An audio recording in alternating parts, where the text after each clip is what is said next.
রেকর্ডিংটা চালু করে নেই।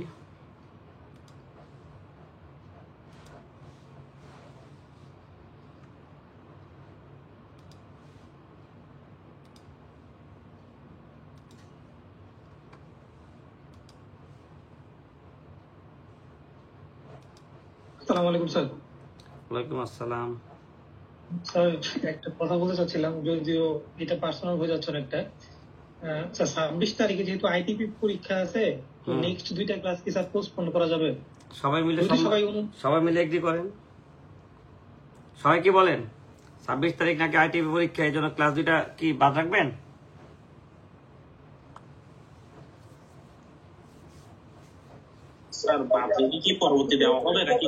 না একেবারে ক্লাস পিছিয়ে দেওয়া আর কি, বাদ মানে পিছিয়ে দেওয়া। আচ্ছা ঠিক আছে, তাহলে ভিডিও দেখতে পারবে, ভিডিওগুলো তো দেখতে পারবে স্যার পরে। না অসুবিধা নাই আমাদের। শুনেন আমি বলি, না ভাই শুনেন, অসুবিধা নাই আমাদের। আমাদের কথা হলে সবাইকে নিয়ে চলে ভিডিও দেখা, আর এই যে কারণ রেয়াতের নিয়ে আলোচনা করবো, বুঝছেন? তো অসুবিধা নাই। তাহলে নেক্সট এই সপ্তাহে এই ক্লাসের পরে নেক্সট সপ্তাহে রবিবার ক্লাস হবে। এর ভিতরে আমরা পরীক্ষা টরীক্ষা দেন, ঠিক আছে? দুইটা ক্লাস এমন বড় কিছু না। তাহলে আজকের পরে নেক্সট দুইটা ক্লাস বাদ থাকবে, গ্রুপে নোটিশ দিয়ে দিও। আর আমাদের ক্লাস হবে এই সপ্তাহে স্যার বার কাউন্সিলের এমসিকিউ পরীক্ষা আছে, আবার ওইদিকে 26 তারিখে স্যার। না আমি আবার একটা শুনছি আইটিভি পরীক্ষা নাকি পিছাইতে পারে, এখন নোটিশ না পর্যন্ত শিউর না, বুঝলেন নাই? জি স্যার। এখন বলতে আজকে তো এডমিট কার্ডে তো 26 তারিখ অনুযায়ী আছে। না আমি একজন ব্যক্তিগত বললো আর কি, যে এরকম একটা ইয়া হইতে পারে। চেঞ্জ করে বন্ধ হইতেছে। স্যার ক্লাস স্পেশালি কি স্যার আমরা এই সপ্তাহে রেগুলার ক্লাসটা পেয়ে যাবো? হ্যাঁ এই সপ্তাহে রেগুলার ক্লাস পাবেন, খালি জাস্ট এই বোতলে পাই না তো, মানে জাস্ট দুইটা ক্লাস পিছিয়ে দিলাম, ডেট পিছিয়ে যাবো, ক্লাস সংখ্যা ঠিকই থাকবে।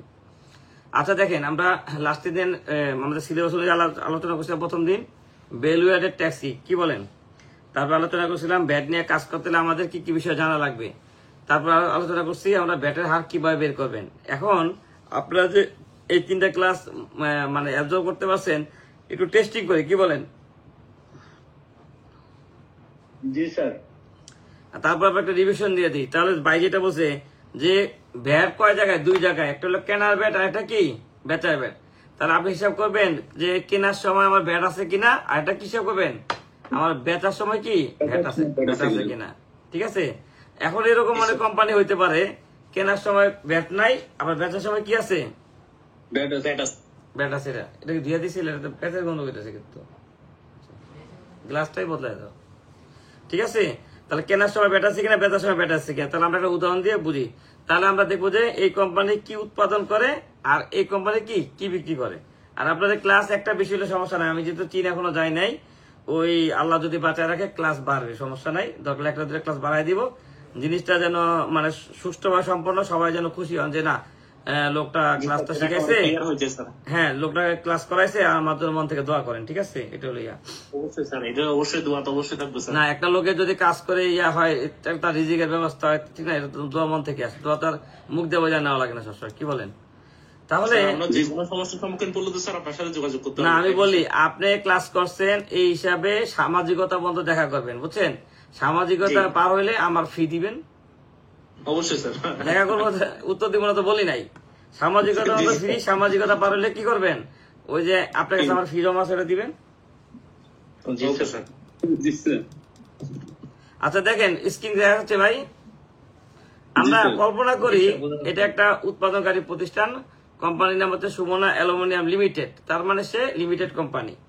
আচ্ছা এখন এই কোম্পানির, এটা তো আগের উদাহরণ ছিল, এই ব্যাটের হার নিয়ে আপনার মাথা কামানোর দরকার নাই, এটা আমি ডিলিট করে দিলাম।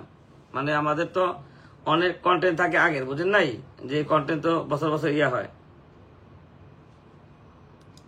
আচ্ছা এটা নিয়ে আপনারা কি মাথা কামানোর দরকার, এটা ওই আমার ইয়াটা স্ক্রিন হচ্ছে, দাঁড়ান ডিলিট।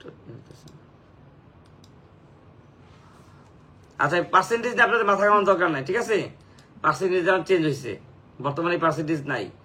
আচ্ছা তাহলে দেখেন খেয়াল, আমাদের প্রশ্ন কি, মনে করুন আপনি সুমনা অ্যালুমিনিয়াম লিমিটেডের একজন ব্যাট এক্সিকিউটিভ হিসেবে যোগদান করছেন। আচ্ছা এখন আমি যদিও ব্যাটের রেজিস্টার গুলি আপনার সাথে আলোচনা করি নাই, তারপরে একটু ইয়া করি যে যদি আমরা ব্যাটারি লিস্টে আলোচনা করি নাই, তাহলে আপনি কোন কোম্পানিতে জয়েন করলে প্রথমে যে কি দেখবেন বলেন? আপনি একটা কোম্পানিতে ব্যাট কর্মকর্তা হিসেবে জয়েন করলেন, তাহলে আপনি প্রথমে কি দেখবেন ওই কোম্পানির?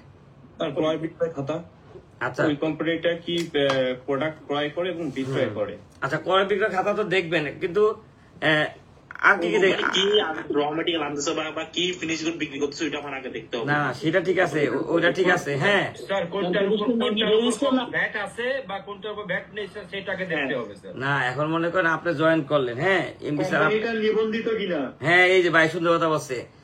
প্রথমে মনে করেন এমডি স্যার আপনি বলে দিল এই সুমনা অ্যালুমিনিয়ামের দায়িত্ব নেন আপনি, তাহলে ওই যে ভাই লাস্টে যে ভাই বললো, নামটা খেয়াল করি নাই, আপনি প্রথমে যে কর্মকর্তা আছে এইচআর কে বলবেন না আমাদের ব্যাট নিবন্ধনটা দেন, জি স্যার। কি বলেন? জি স্যার। আচ্ছা, ব্যাট নিবন্ধনটা হাতে নিলে আপনি বুঝতে পারবেন না কোম্পানি কবে থেকে নিবন্ধিত। জি স্যার। আচ্ছা যদি কবে থেকে কার্যক্রম? হ্যাঁ কবে থেকে কার্যক্রম। এখন আপনি দেখলেন 2019 সালে জুলাই থেকে কার্যক্রম, তাহলে আপনি বলবেন না 2019 সাল থেকে সকল রিটার্ন গুলি আমাকে দেন 9.1, বলেন কিনা? জি স্যার। জি স্যার। জি স্যার। তারপরে বলবেন না এই 2019 সালে জুলাই থেকে যা 6.3 যারা কিনছে, 6.3 যারা বিক্রি করছে, তারপরে ক্রয় হিসাব বিক্রয় হিসাব মানে যার জন্য যেটা প্রযোজ্য 6.2 যে 6.6 গুলি ইস্যু করছে এবং ক্রেতার কাছ থেকে পাইছে, এগুলি চাবেন না? এখন আপনি যদি নাই জানেন এই কোম্পানি কবে থেকে নিবন্ধিত, তাহলে ডকুমেন্ট চাইতে পারবেন? না স্যার। এখন যদি যায় দেখেন এই কোম্পানি নিবন্ধনই নেয় নাই, তাহলে কি করবেন?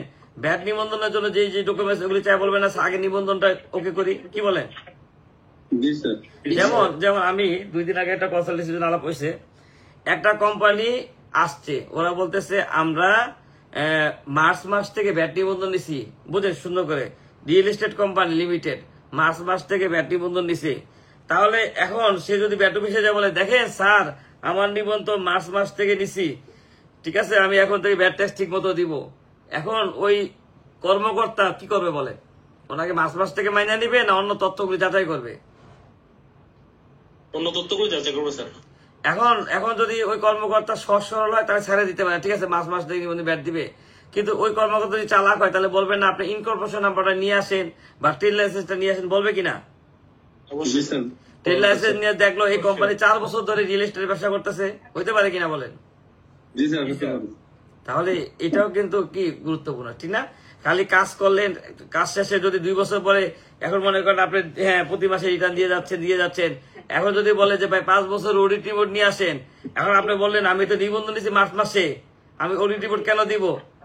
এটা কি বলতে পারবেন বলেন? না স্যার। কারণ আপনি 4 বছর আগে নিবন্ধন নেওয়ার দরকার ছিল, আপনি নেন নাই, কি বলেন ভাই? জি স্যার। সমঝ করতে পারছেন? তাহলে প্রথমে আপনি কি দেখবেন ওনার ব্যাট নিবন্ধনটা কি আছে কিনা। তারপরে ব্যাট নিবন্ধন নিলে ওইখানে লেখা আছে না বিন নাম্বার এত, ঠিকানা এত, তারপরে ব্যবসা দণ্ড লেখা আছে না, ওইটা দেখে আপনি বুঝতে পারবেন না যে এটা উনি কি ম্যানুফ্যাকচারার, উনি কি রিটেলার, উনি কি হোলসেলার, ধরতে পারবেন না। জি স্যার। তার সবচেয়ে সহজ টেকনিক হলো কি নিবন্ধনটা চাওয়া, ঠিক না? যদি নিবন্ধন না থাকে ট্রেড লাইসেন্সটা চাওয়া, কবে থেকে আমরা কি কোম্পানিটা কাজ শুরু করছি, তাহলে বুঝছেন তো, এইভাবে চাবেন। তারপরে যদি এরকম হয়, যদি দেখেন যে উনি শুধু রিটার্ন জমা দেয় আর কিছু নাই, তাহলে কি পেপার গুলি আপনার ঘুরে ফেলাইতে হবে না? কারণ ব্যাট আইনে 5 বছর খাতাপত্র রাখতে বলছে না ভাই। জি স্যার। কারণ আমি আলোচনা করতেছি কেন, আজকে থেকে আমরা প্র্যাকটিক্যালি চলে যাব, ঠিক আছে? আজকে এই উদাহরণের পরে আমরা রেজিস্টার গুলি কিভাবে রাখে, কোন কোন রেজিস্টার রাখে এটা নিয়ে আলোচনা করবো আজকে থেকে আর কি, রেয়াত কিভাবে রাখে আলোচনা করব। তাহলে এখন থেকে তাহলে আপনি বুঝতে হবে যে এই কোম্পানি প্রথমে কি নিবেন, মূসক নিবন্ধন নিবেন, ঠিক না ভাই? কি নিবেন? মূসক নিবন্ধন। তারপরে যদি দেখেন সে উৎপাদনকারী তাহলে ক্রয় হিসাব বিক্রয় হিসাব চাবেন, আর যদি দেখেন যাহা কিনে তাহাই বেচে ট্রেনিং ব্যবসায়ী তাহলে কি চাবেন 6.2.1। এর পাশাপাশি বলবেন প্রতি মাসে রিটার্ন গুলি দেন, রিটার্নের সাথে অ্যাটাচমেন্টটা যেন থাকে, ঠিক না? তারপরে দেখবেন যে ক্রয় হিসাব বিক্রয় হিসাব আছে কিনা, যদি না থাকে কি করবেন আজকে থেকে আপনি রেকর্ড অনুযায়ী, কি বলেন? আপনি তো 5 বছরের রিটার্ন জমা দিয়ে দিচ্ছেন না ভাই, রেকর্ড অনুযায়ী ফাইলগুলি সাজায় রাখবেন, ঠিক না? ব্যাট অফিস যে কোনো সময় কি চাইতে পারে। তাহলে আশা করি, আচ্ছা আমি একটু স্কিপ করে গেছি করে, কারণ আমরা স্ট্যান্ডার্ড নিয়ে আলোচনা করি, এই উদাহরণের পরে আলোচনা করবো, আমরা ব্যাটের হারটা নিয়ে আলোচনা করি। আচ্ছা তাহলে তো আইডিয়া পাইলেন। এখন দেখেন সুমনা অ্যালুমিনিয়াম লিমিটেড একটি উৎপাদনকারী প্রতিষ্ঠান, তাহলে কি সে যাহা কিনে তাহাই বেচে না আকার আকৃতি চেঞ্জ করে বলেন? আকার আকৃতি চেঞ্জ করা হ্যাঁ সিফাতটা বলো তো ইয়ারে শেয়ার করে দিতে আমি। তাহলে সে কি করে আকার আকৃতি সে যাহা কিনে তাহা বেচে না। তাহলে দেখেন হ্যাঁ সে কি করে অ্যালুমিনিয়ামের গৃহস্থালী তৈজসপত্র উৎপাদন করে এবং বিক্রি করে।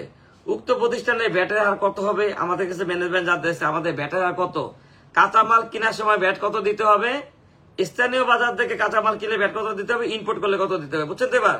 তাহলে ম্যানেজমেন্ট কি জানতে চাইছে যে আমার ব্যবসার ব্যাট কত, আমি বেচার সময় কত দিব, কেনার সময় কত দিব। এখন আপনারা এই উদাহরণ স্টাডি করলে বুঝতে পারবেন যে এই যে দেখেন একজন ব্যবসায়ী 15% প্র্যাকটিসও করতে পারে, 5% প্র্যাকটিসও করতে পারে, 7.5%, অনেক সময় কি হাত দেওয়া থাকে। তাহলে আপনি সিদ্ধান্ত নিবেন যে আপনি কোনটায় যাবেন, কি বলেন? জি স্যার। আচ্ছা তাহলে এখন আমরা দেখি এই কোম্পানি কি উৎপাদক, আর একটু ছবি আকারে দেখি। দেখেন এই কোম্পানি এই পাতিলারি তৈরি করে, দেখেন ধরতে পারছেন কিনা, আমাদের প্রত্যেকের বাসায় কিন্তু এগুলি আসছে, অ্যালুমিনিয়ামের তৈজসপত্র উৎপাদন করে। দেখেন ভাই স্ক্রিন কি দেখা যায়? জি স্যার। তাহলে এই কোম্পানি কি উৎপাদন করে? গৃহস্থালী তৈজসপত্র উৎপাদন করে, ঠিক না?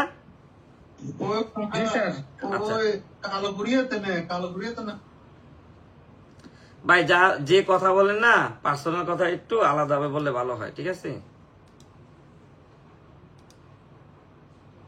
আচ্ছা দেখেন সে কি করে গৃহস্থালী তৈজসপত্র উৎপাদন করে। আচ্ছা তাহলে সে বিক্রি করে কি এই পাতিলারি, দেখেন কি বিক্রি করে, পাতিল হাড়ি। আচ্ছা এই যে এই পাতিল বিক্রি করে, ঠিক আছে এই পাতিল। আর এই পাতিল বিক্রি করতে যায় সে কি করে এই ইনগট ইউজ করে, দেখছেন অ্যালুমিনিয়ামের এই যে কি বলে পাটাতন বা এই দেখেন এইভাবে আসে, ঠিক না? ইনগটটা কি এইভাবে আসে লোহার মতো আর কি। তাহলে আমাদের এখানে দেওয়া আছে অ্যালুমিনিয়াম অক্সাইড, এটা এসএস কোড দেওয়া আছে। আর একটা কি ফিনিশ প্রোডাক্ট, দেখেন ফিনিশ প্রোডাক্টের কি এই এসএস কোড দেওয়া আছে, খেয়াল করেন। এখন আপনাদের মনে প্রশ্ন জাগে এসএস কোড কি, আমরা যে আলোচনা করছিলাম পণ্য যদি হয় আপনি যে রিটার্ন রেডি করবেন, খাতা পাতা রাখবেন, পণ্য যদি হয় তাহলে আপনার জানতে হবে কি এসএস কোড, পণ্য হলে কি জানতে হবে এসএস কোড স্যার। আর সেবা যদি হয় তাহলে জানবে কি সেবা সার্ভিস কোড। এই সার্ভিস কোড কোথায় পাবেন? আপনি দেখবেন মুসুকের আগে 43 লেখা, ওই এসআরওতে সরকার সকলগুলি সার্ভিসের সংজ্ঞা দিয়ে দিছে, অফিস রেন্ট কত, সিএফআর এরিয়া কত, যোগানদারের ব্যাট কত। তাহলে সার্ভিস কোডগুলি পাবেন কি মুসুকের আগে 43 এই এসআরওতে পাবেন। আর র মেটেরিয়াল ওই হলে কোথায় পাবেন এসএস কোড। এসএস কোড মানে কি হারমোনাইজ সিস্টেম কোড। আপনারা কি করবেন আমি একটু স্ক্রিনে দেখাচ্ছি, দাঁড়ান।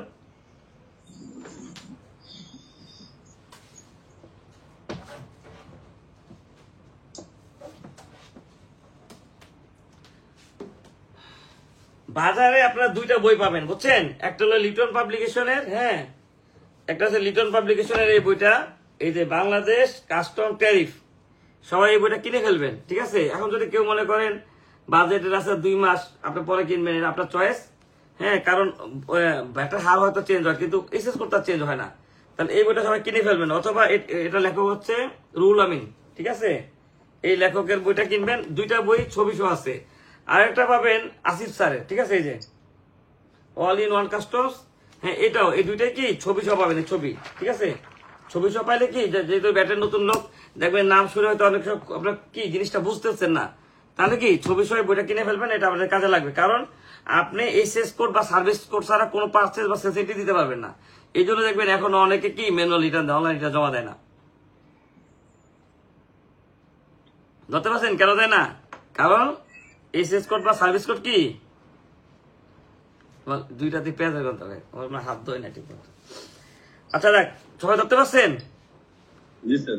আচ্ছা তাহলে বলেন আমরা বেচি কি পাতিল, বেচি কি পাতিল স্যার। আচ্ছা পাতিল। আর এই পাতিল উৎপাদন করতে কি করি র মেটেরিয়াল। তাহলে কয়টা ইয়ে হতে পারে দেখেন, র মেটেরিয়াল আপনি বিদেশ থেকে আনতে পারেন কিনা বলেন? জি স্যার। র মেটেরিয়াল আপনি স্থানীয় বাজার থেকে কিনতে পারেন কিনা? তাহলে দুইটা হইতে পারে, একটা হলো র মেটেরিয়াল আপনি বিদেশ থেকে আনতে পারেন, আর একটা হইতে পারে কি স্থানীয় বাজার থেকে। স্থানীয় বাজার থেকে ক্রয় করতে পারি। এই নিতে কত পেঁয়াজের গন্ধ ইয়ে থাকতেছে না। র মেটেরিয়াল একটা হচ্ছে বিদেশ থেকে আনতে পারেন, একটা হলো কি স্থানীয় বাজার থেকে কিনতে পারেন। এখন আমাদের বাসায় পাতিল পুরাতন হলে আমরা কি করি বলেন? এক্সচেঞ্জ করি। তাহলে পুরাতন পাতিল বিক্রি করে টাকা দিয়ে নতুন পাতিল কিনি না? জি স্যার। জি স্যার। তাহলে আমাদের বলতে পারি না র মেটেরিয়াল তিন জায়গা থেকে আসতে পারে, বিদেশ থেকে ইম্পোর্ট করতে পারি, স্থানীয় বাজার থেকে কিনতে পারি, আর একটা হলো কি পুরানি ওই যে পুরাতন স্ক্র্যাপ বা বাঙালি আমরা কি ইউজ করতে পারি। দেখেন বুঝলি কিনা, জি স্যার। বুঝতে পারছেন? জি স্যার। আচ্ছা, তাহলে এখন বলেন, তাহলে এই কোম্পানির র মেটেরিয়াল পাইলেন, ফিনিশ প্রোডাক্ট পাইলেন। এখন বলেন এই কোম্পানির ভ্যাট কত পার্সেন্ট? পুরাতন ক্লাস যদি কেউ করে থাকেন, আপাতত আপনি কি করবেন, একটু চুপ থাকবেন, বাকিরা বলো।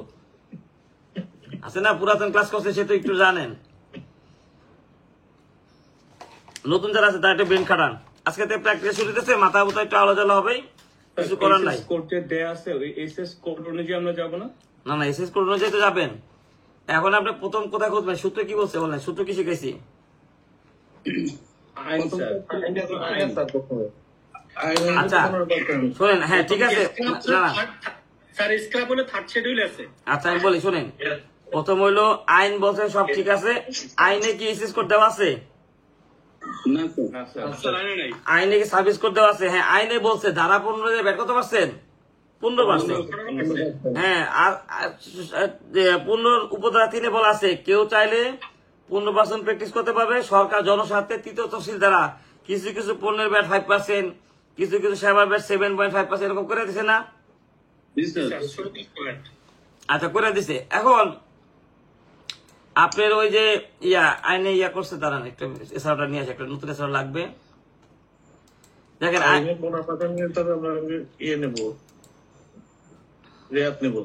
আচ্ছা দেখ, হ্যাঁ রেয়াতির তো আছেই। এখন আইনে তো মনে করেন নাই, তাহলে আমরা প্রথমে কি করতে পারি? প্রথম তহসিলে দেখতে পারি না যে আমাদের এই র মেটেরিয়াল অব্যাহতি আছে কিনা? জি স্যার।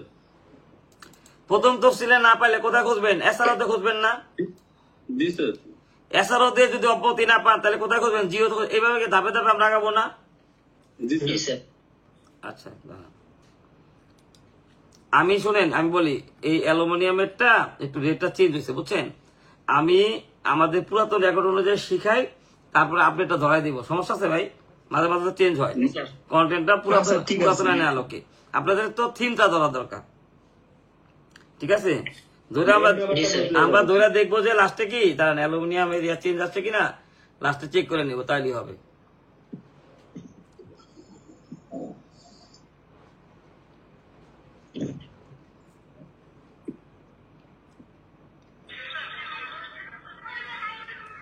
ভাই যার ওখানে শব্দ একটু মিউটে থাকেন। দেখেন কথাটা বারবার বলা হচ্ছে স্যার, বুঝলাম না কিছু। এটা শোনেন না, এটা থাকে পৃথিবীতে সহজ সরল মানুষ থাকে, সহজ সরল মানুষ দেখে তো আপনি চালাক, বুঝেন নাই? আচ্ছা আপনারা কাগজ কলম সামনে আছে আপনাদের? দুটো একটু লেখা রাখেন, বারবার বাইক হওয়ার সমস্যা আমি এখান থেকে দেখাই নাই। এই দুইটা একটু টুকে রাখেন। একজনের টোকেন অ্যালুমিনিয়াম অক্সাইডের এসএস কোড 28.18, দেখেন লেখেন অ্যালুমিনিয়াম অক্সাইডের এসএস কোড 28.18, দেখেন এই যে এইটা, এই দুটো আমাদের লাগবে ক্লাস করার সময়। লিখছেন? জি স্যার। আচ্ছা লেখা রাখেন, জিজ্ঞাসা করে বলবেন। আর এটা দেখেন ফিনিশ প্রোডাক্ট, ফিনিশ প্রোডাক্টের কোড দেখেন 76.15, দেখেন ঠিক আছে কিনা? Finish product sir. এই যে অ্যালুমিনিয়াম পাতিল এসএস কোড কত? 76.15। এই দুইটা কোডকে আমাদের লাগবে, ঠিক আছে? এখন আমরা শিখছি কি, আমরা প্রথম কোথায় দেখবো? আইনে। প্রথম তো হ্যাঁ না আপনার কথা ঠিক আছে, আইনে তো এসএস কোড সার্ভিস কোড কিছু নাই, কিন্তু কোথায় আছে? প্রথম তো আমরা জানি না প্রথম তফসিল আছে ভাই। জি স্যার। আচ্ছা প্রথম তফসিল ভাই করেন, যে কোনো একটা বই থেকে ভাই করলেই হবে।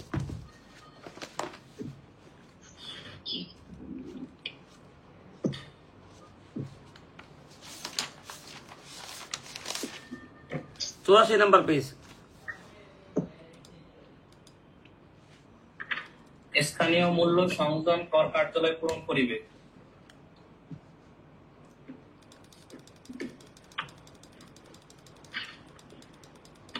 আচ্ছা দেখেন এই যে শিরোনাম সংখ্যা, এই যে হেডিং নাম্বার আর লেখা আছে না, এসএস কোড লেখা আছে কিনা বলেন? এইচএস কোড হ্যাঁ, হারমোনিয়াম সিস্টেম কোড। তাহলে আমাদের প্রথম কোডটা ছিল কি, ছোট যেটা 28.18 ছিল না? জি স্যার। জি স্যার। তাহলে 28.18-তে যান।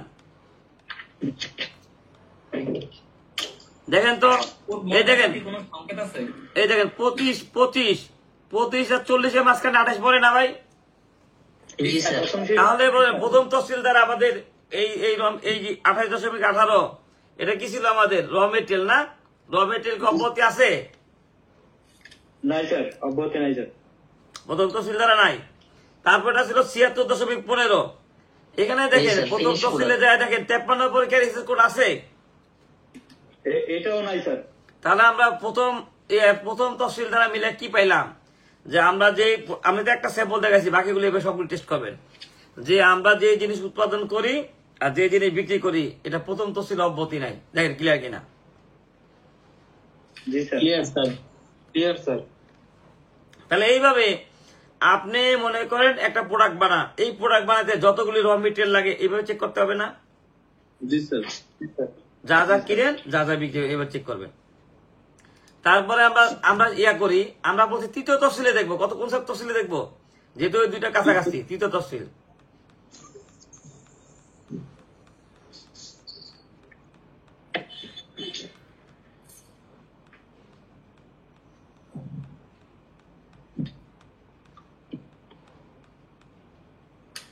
দেখেন তৃতীয় তফসিল, এখানে দেখেন 28.18 কি আছে? দেখেন 27-এর পরে 29 আছে? নাই স্যার। নাই স্যার। আচ্ছা, তৃতীয় তফসিল এটা কিন্তু টেবিল 1। এটা কি টেবিল 1? টেবিল 1।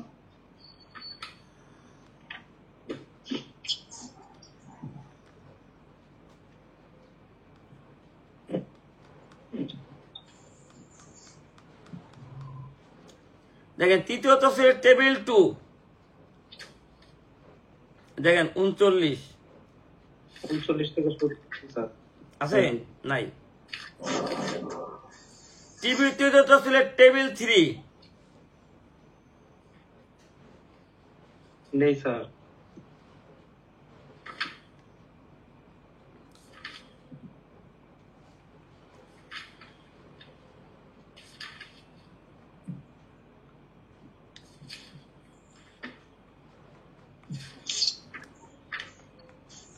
আচ্ছা 28.18 নাই। আটা ছিল কি 76.15, ঠিক না ভাই? জি স্যার। জি স্যার। জি স্যার। শোনেন, আপনি একটা জিনিস জানেন, একটা রেফারেন্স যদি কোথাও পান, এই জিনিস আর দ্বিতীয়বার কোথাও পাবেন না। এখন দেখেন যাবে, এটা কি বাজে চেঞ্জ আসছিল? এই দেখেন তো টেবিল 2 তে 76.15 আছে না? টেবিল 2 তে জি স্যার। আছে স্যার। এবার বাজে কি চেঞ্জ আসছে? এটা ওই যে 9 তারিখে অ্যালুমিনিয়াম। আচ্ছা দেখেন, তাহলে আপনি কি রেফারেন্স পাইলেন? এমপি স্যার বলবেন না স্যার আমরা যে ফিনিশ প্রোডাক্ট বিক্রি করি এটা তৃতীয় তফসিলের টেবিল 2 তার 7.5% ভ্যাট আছে? জি স্যার। রেফারেন্স পাইছেন কিনা? পাইছেন ভাই? জি স্যার। প্লিজ। এটা বুঝেন না এমন কে আছেন? এটা কোন তফসিলে স্যার?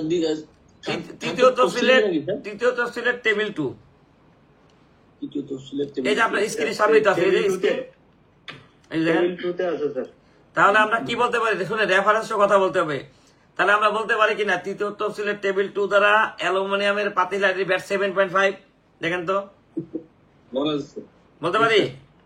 জি স্যার। জি স্যার। আচ্ছা, ধারাপর অনুযায়ী ব্যাট 15% না? জি জি স্যার। স্যার। জি। তাহলে এই যে অ্যালুমিনিয়ামের পাতিল উৎপাদনকারী মানে ফিনিশ প্রোডাক্ট, যেটা র মেটেরিয়াল তো এখনো যায় না, ওটা প্র্যাকটিস করবো। তাহলে এই অ্যালুমিনিয়ামের পাতিল উৎপাদনকারী জন্য রাস্তা দুইটা।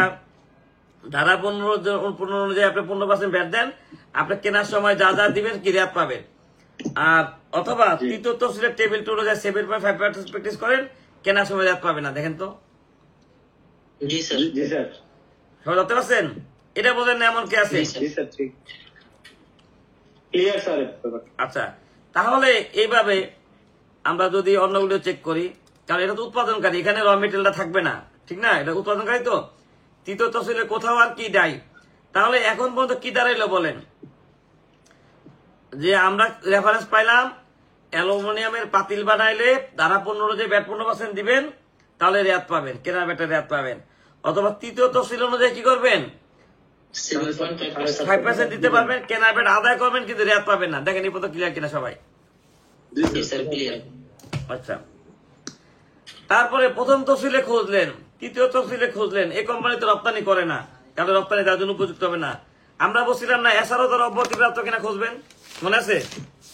জি স্যার, জি স্যার। আচ্ছা, এছাড়াও মিনিং এক ভাই কন্ত এটাতে পেঁয়াজের বন্ধ করতেছিল। আচ্ছা, এখন দেখেন মূসকের আগে লেখা আছে 243 একটা এছাড়াও জাকিস্তানের বইয়ের 1016 পেজ, দ্বিতীয় খণ্ডে।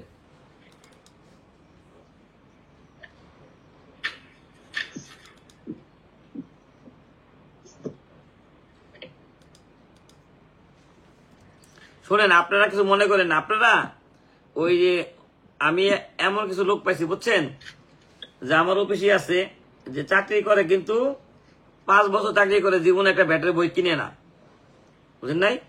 মাঝে মাঝে কিছু ইনভেস্ট করবেন, নিজের পিছনে ইনভেস্ট করতে হয়। এই ইনভেস্ট কিন্তু আপনার পিছনে। কি বলেন, পৃথিবীতে নিজের যে মহব্বতের কিছু আছে? না স্যার। তাহলে আপনার পিছনে আপনি ইনভেস্ট করবেন।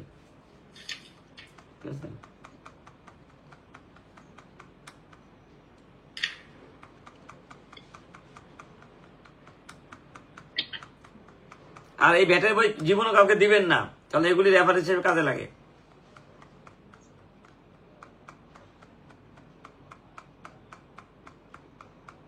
যেমন কালকে একটা মামলা ইয়াতে যাবো, হ্যারিং এ যাবো আমি, ওই যে 2019 সালের আগে যে পুরাতন আইন ছিল ওইটার বই খুঁজে বাই করতেছি, কারণ ওইখানে একটা রেফারেন্স কাজে লাগবে আমাদের। কারণ 5 বছর আগের অডিট তো দেখেন। 243 নম্বর এসআরওতে বলা আছে না আমদানি পর্যায়ে কি বলা আছে বলেন? বলা আছে কি? আমদানি পর্যায়ে। তারপর বলা আছে আমদানি উৎপাদন পর্যায়ে। তাহলে আমাদের এই ইনগট এই ফ্যাক্টরি যদি আমদানি করে তাহলে কি ব্যাট আছে? মানে এখানে দেখতে পারি না আমরা? জি স্যার, দেখতে পারি স্যার। আমদানি ও উৎপাদন করে তাহলে দেখতে পারি না? জি স্যার। আচ্ছা, এখন আমি এক জায়গায় দুইটা বোঝাই, মাঝে মাঝে আমার তো ওই যে অভ্যাস থেকে বেশি শিখাইতে চাই। এরকম হইতে পারে না যে আপনি ইনগট এনে উৎপাদনের কাজে ইউজ করেন, পাশাপাশি রহিম ভাই ইনগট এনে ইনগটের ব্যবসা করতে পারে না? পারে স্যার। তাহলে আমরা কয় জায়গায় দেখবো? একটা দেখবো আমদানি স্টেজ অব্যাহতি আছে কিনা, একটা দেখবো কি ব্যবসায়ী স্টেজ আছে কিনা, একটা দেখবো কি আমদানি উৎপাদন পর্যায়ে আছে কিনা। ঠিক আছে, তাহলে আমাদের একসাথে উৎপাদনটা শেখা হয়ে গেল, ট্রেডিংটা শেখা হয়ে গেল। দেখেন, তাহলে টেবিল 1 আমদানি পর্যায়ে আমাদের কিন্তু ওই যে 76-15 কোড কিন্তু আমরা পেয়ে গেছি। আমাদের কোড বাই করতে হবে কোনটা? 28, 18। দেখেন এখানে দেখেন তো 28, 18 আছে কিনা বলেন? আছে স্যার।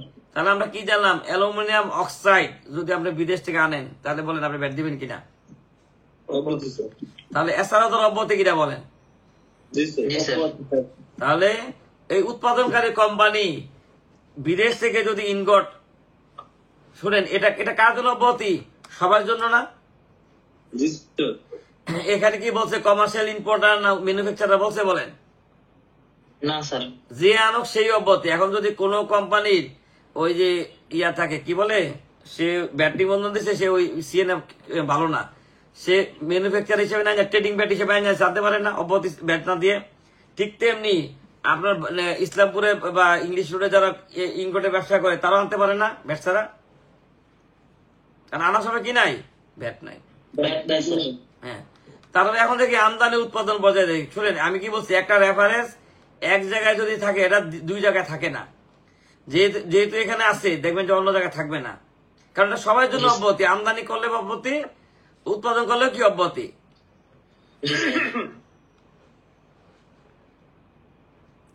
দেখেন তো এখানে আছে 28.18 আছে নাই? কিন্তু আছে নাই? 28-21। হ্যাঁ 28, ওটা তো নাই। তারপরে দেখেন আমরা, হ্যাঁ ভাই 28.18 আমাদেরটা, 21 হলে তো হইব না, কি বলেন? না স্যার, না স্যার। হ্যাঁ। জি জি।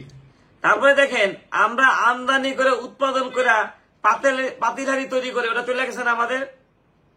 জি স্যার, ফিনিশ করে। এখন এই কোম্পানি, হ্যাঁ আমরা একটু চেক করি ব্যবসায়ী পর্যায়ে ইনগট অব্যাহতি আছে কিনা। আমরা তো বলছি দুইটা দেখবো, একটা হলো যাহা কিনে তাহাই বেচে, ওই লোকের বেচার সময় ব্যাট আছে কিনা, কি বলেন? আমাদের এখানে ক্যারেক্টার রয়েছে দুইটা, একটা হলো সুমনা অ্যালুমিনিয়াম, যে বিদেশ থেকে ইনপুট আনতে পারে, লোকাল বাজার থেকে কিনতে পারে।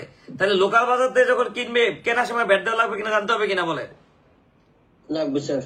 তাহলে আমরা এটাও একটু দেখি যে স্থানীয় পর্যায়ে ইনকোট বেচলে ব্যাট আছে কিনা।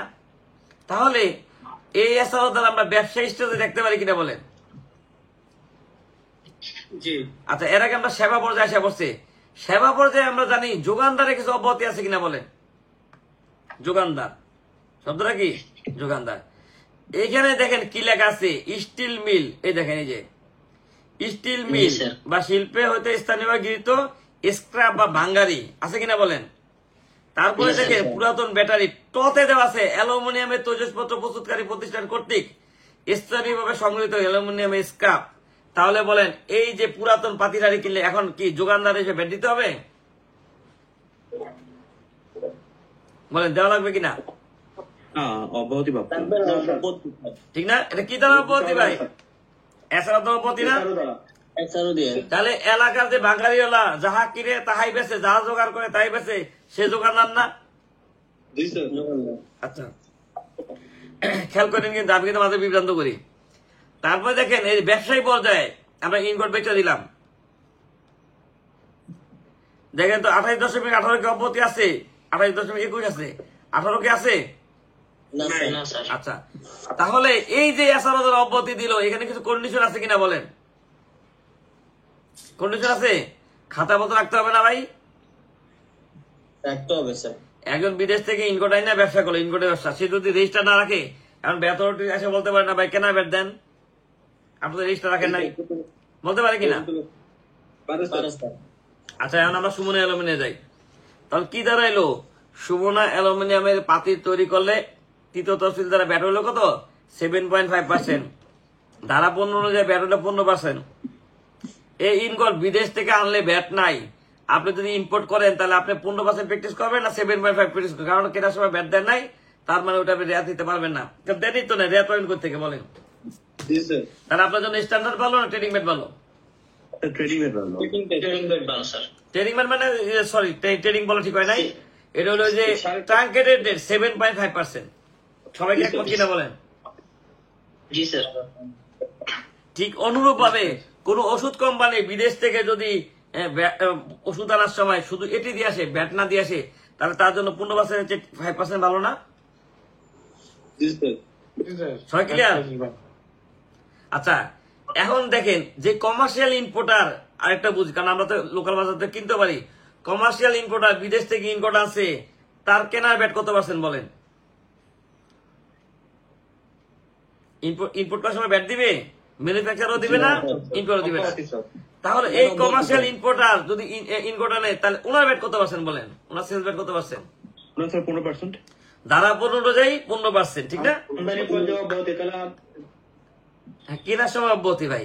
এখন বলেন, তৃতীয় তফসিল অনুযায়ী ট্রেডিং ব্যাট এখন 7.5% না? জি স্যার। এখন এই ভদ্রলোকের জন্য চয়েস দুইটা না, যে আপনারা স্ট্যান্ডার্ড প্র্যাকটিস করে রেয়াত নেন অথবা ট্রেডিং ব্যাট প্র্যাকটিস করেন। দেখেন তো কমার্শিয়াল ইম্পোর্টার, জি স্যার। জি স্যার। তার যে ইনকোটের ট্রেডিং করবে, কিনে আপনার কাছে বেচবে, ফ্যাক্টরির কাছে বেচবে, তাহলে তার জন্য যেহেতু কেনার সময় ব্যাট নাই, 7.5 প্র্যাকটিস করা বুদ্ধিমানের কাজ না? জি স্যার। সবাই ক্লিয়ার? জি স্যার। তাহলে আপনি ম্যানেজমেন্টে কি বলবেন? স্যার, আমি যদি ইনকোট বিদেশ থেকে আনি, আমার ব্যাট 0। দেখেন, বুঝছেন কিনা? আমি যদি ইনপোর্ট করি, আমার ব্যাট কি 0। জিরো। Zero sir. কিন্তু আমি স্থানীয় বাজার থেকে কিনলে আমাকে যোগানদারে ব্যাট দিতে হবে কিনা বলেন? কারণ সে তো যাহা কিনে তাই বেচে। অব্যাহতি স্যার। অব্যাহতি। ভাই, কেনার সময় অব্যাহতি পাইছেন কই বলেন স্থানীয় বাজার থেকে? এছাড়াও যারা অব্যাহতি স্যার। দাঁড়ান, এই যে বুঝেন, কেনার সময় অব্যাহতিটা পাইলেন কই, এটা বলেন। স্যার পাইনে তো আমদানি করতে পেয়েছি। ঠিক না ভাই? কি বলেন? তাহলে ওই কমার্শিয়াল ইম্পোর্টার আনার সময়, এই যে ব্যাট জটিলতা লাগবে তো এখনই। কমার্শিয়াল ইম্পোর্টার আনার সময় ব্যাট নাই, বেচার সময় ব্যাট আছে না ভাই? জি স্যার। বেচার সময় কি অব্যাহতির এভারেজ পাইছেন আপনি? না স্যার। তাহলে এই ভদ্রলোক যদি বেচার সময় অব্যাহতি ধরে বেচা ফেলায়, তাহলে যত সেল তত লস না ভাই? জি স্যার। অবশ্যই স্যার। তাহলে বুঝছেন তো, এখন আপনি না থাকলে লোকাল বাজার থেকে কিনবেন? কি বলেন? আপনি চেষ্টা করবেন কি? তো আমদানি করবো। হ্যাঁ, আমদানি করবেন। এখন কোনো কারণে যদি হয়, তাহলে ব্যাট দিয়ে কিনতে হবে কিনা বলেন? Yes, sir. But আচ্ছা বুঝেন, এখন উৎসে কর্তনের ক্লাস তো করাই নাই। উৎসে কর্তনের সংজ্ঞা অনুযায়ী যোগানদারের ব্যাট এখন 10% না? this, sir. তাহলে এই কমার্শিয়াল ইম্পোর্টার যখন নর্মাল জনগণের কাছে বেচবে, মনে করেন ব্যক্তি পর্যায়ে কেউ কিনলো, ছোট্টখাটো কোম্পানি কিনলো, তাদের ব্যাট 7.5% ট্রেডিং ব্যাট, কিন্তু যোগানদারের ব্যাট এখন 10% না? This, sir. জি স্যার তাহলে এখন ওই কমার্শিয়াল ইম্পোর্টারের রেট দুইটা হয়ে গেল না, যে ট্রেডিং ব্যাট হিসেবে আছে 7.5 আর উৎস কর্তনকারী হিসেবে আছে 10%। দেখেন তো বুঝলেন কিনা? 10%। This, sir. তাহলে আপনি এখন ওনার থেকে 10% বিটিএস কাটতে হবে না? This, sir. সবাই ক্লিয়ার? আচ্ছা দেখেন, এখন এটা হলো কি, ওই যে বলাছে পুরাতন পাতিলাটি যে কিনছে এসারতার অব্যতি না এটা? জি তাহলে এসারতার অব্যতি কিটা বলেন? জি স্যার উৎসকর্তনের এসারতে বলা আছে যে এসারো দ্বারা যোগানদার হিসেবে অব্যতি হলে বিডিএস কাটিতে হবে, এটা বলা আছে কিনা বলেন? ক্লাসটা কেন বলা আছে কিনা বলেন? উৎসকর্তনের এসারতে কি বলা আছে যে এসারো দ্বারা যোগানদার হিসেবে অব্যতি হলে বিডিএস কাটিতে হইবে? হ্যাঁ হবে স্যার হবে। না না না ভাই, আপনি ক্লিয়ার হন। উৎসকর্তন এসারতে বলা আছে যে যোগানদার এসারো দ্বারা যোগানদার হিসেবে আলাদাভাবে যদি অব্যতি দেওয়া থাকে তাহলে বিডিএস কাটিতে হইবে না। খেয়াল করে দেখেন, যোগানদারের সংখ্যা নিচে বলা আছে। তাহলে এখন এই ভদ্রলোক যদি আপনাকে 6.3 না দেয়, তাহলে আপনি বুঝবেন যে সে কমপ্লেক্স মানছে কিনা? না মানে নাই বুঝতে পারছেন? তাহলে আপনার কি দাঁড়াইলো, আপনি যদি বাঙ্গারিওয়ালা থেকে বাঙ্গারি কিনেন, বলবেন যে ভাই তুমি যোগানদার অব্যাহতি তুমি 6.3 দাও, আমি বিডিএস কাটিব না, যদি না দাও আমার কমপ্লেক্স টাকা কাটতে হবে, কারণ সিএ রিপোর্ট দিয়ে যখন অডিট করবে তখন 6.3 গুলি যোগফল মিলাবে না ভাই। This, sir. জি স্যার তা ধরতে পারছেন এবার যে জি স্যার যোগানদার থেকে কিনলেন ব্যাট অব্যাহতি, কিন্তু যোগানদারকে কি বলবেন যে ভাই আপনার ব্যাট নাই, আপনি কি পেপার মেনটেন করেন। দেখেন ধরতে পারছেন কিনা? This, sir. তাহলে এটা করলে একটা লোক কি ব্যাটের আওতায় চলে আসবে না? This, sir. তাহলে এই পর্যন্ত বোঝেন না এমন কি আছেন? স্যার অল্প একটু আনক্লিয়ার আছে আর কি আজকে। কতটুকু গান কিনলে এটা বলেন, কোন কোন জায়গাটা? আরেকটু যদি একটু ডিটেলস মানে হালকা একটু ডিটেলস করতে নাকি শেষ শুনেন আমি বলি, আপনি তো ভিডিও পাবেন, ভিডিও দেখেন তারপরে বলি। প্রথম হইলো অ্যালুমিনিয়ামের পাতিল বেচলে কত পার্সেন্ট ব্যাট? 7.5 7.5%। এখন আপনি অ্যালুমিনিয়ামে সেলস 7.5 রেফারেন্স তো পাইছেন, ঠিক না? তৃতীয় তফসিলের টেবিল 2। তারপরে বলছে আপনি বিদেশ থেকে ইনগোট আনলে কি বিল অফ এন্ট্রি দ্বারা ব্যাট 0, ঠিক না ভাই? হ্যাঁ, লোকাল বাজার থেকে কিনা 10% ব্যাট দিবেন কিনা, কারণ আপনার কোম্পানিতে লিমিটেড। বুঝতে পারছেন? লোকাল বাজার থেকে কিনলে কি করবেন 10%, আরে কি করবেন উচ্চগত করতে হবে আপনার কোম্পানি কি, এই কারণ এখন আইনে বলছে উৎপাদনকারী সবাই সারা সবাই যোগানদার না ভাই। যোগানদারের সংখ্যা কি, যে যোগানদার সার্ভিস প্রদান করে না, যোগানদার কি উৎপাদনকারী না, যোগানদার প্রথম তফসিলের অব্যাহতি পণ্য বেচে না, সেটা তো এসারতের অব্যাহতি, কি বলেন? This, sir. ঠিক আছে, তাহলে যোগানদার হিসেবে লোকাল বাজার থেকে এমডি সাথে বলবে স্যার ফিনিশ প্রোডাক্টের ব্যাট 7.5%, রেফারেন্স হচ্ছে তৃতীয় তফসিলের টেবিল 2, অথবা ধারা 15 অনুযায়ী 15% যদি স্ট্যান্ডার্ড প্র্যাকটিস করি। পারচেস করার সময় এই যে ওই এসআরও দ্বারা কি বলছে যে ইনপুট স্টেজ কি নাই, ভ্যাট নাই, আর স্থানীয়ভাবে যদি কিনি 6.3 দ্বারা কিনতে হবে, তাহলে এটাও কি নাই এসআরও দ্বারা অব্যাহতি, যোগানদার হিসেবে ভ্যাট নাই, কিন্তু চালান না দিলে কি করতে হবে বিডিএস কাটতে হবে না ভাই? This, sir. না কাটলে কি আপনি ঝামেলা পড়বেন, ঠিক আছে? তাহলে বিদেশ তো লিমিটেড কোম্পানি হলে কাটতে হবে না, এখন তো চেঞ্জ আসছে, এই লাস্ট বাজেটে আসছে 10 কোটি টাকা টার্নওভার হলে লিমিটেড না হলে বিদেশ কাটতে হবে। এটা মাঝখানে ছিল 3 বছর আগে, এটা আবার ফেরত নিয়ে আসছে। 2 আর 2 জি, তারপরে এখন দেখেন, তারপর এই তাহলে এই পাতিলারি কিনলেন ইয়ে আছে, এখন ওই যে ইনগোট বিক্রি করে ওই বিক্রেতার ব্যাট কত পাচ্ছেন?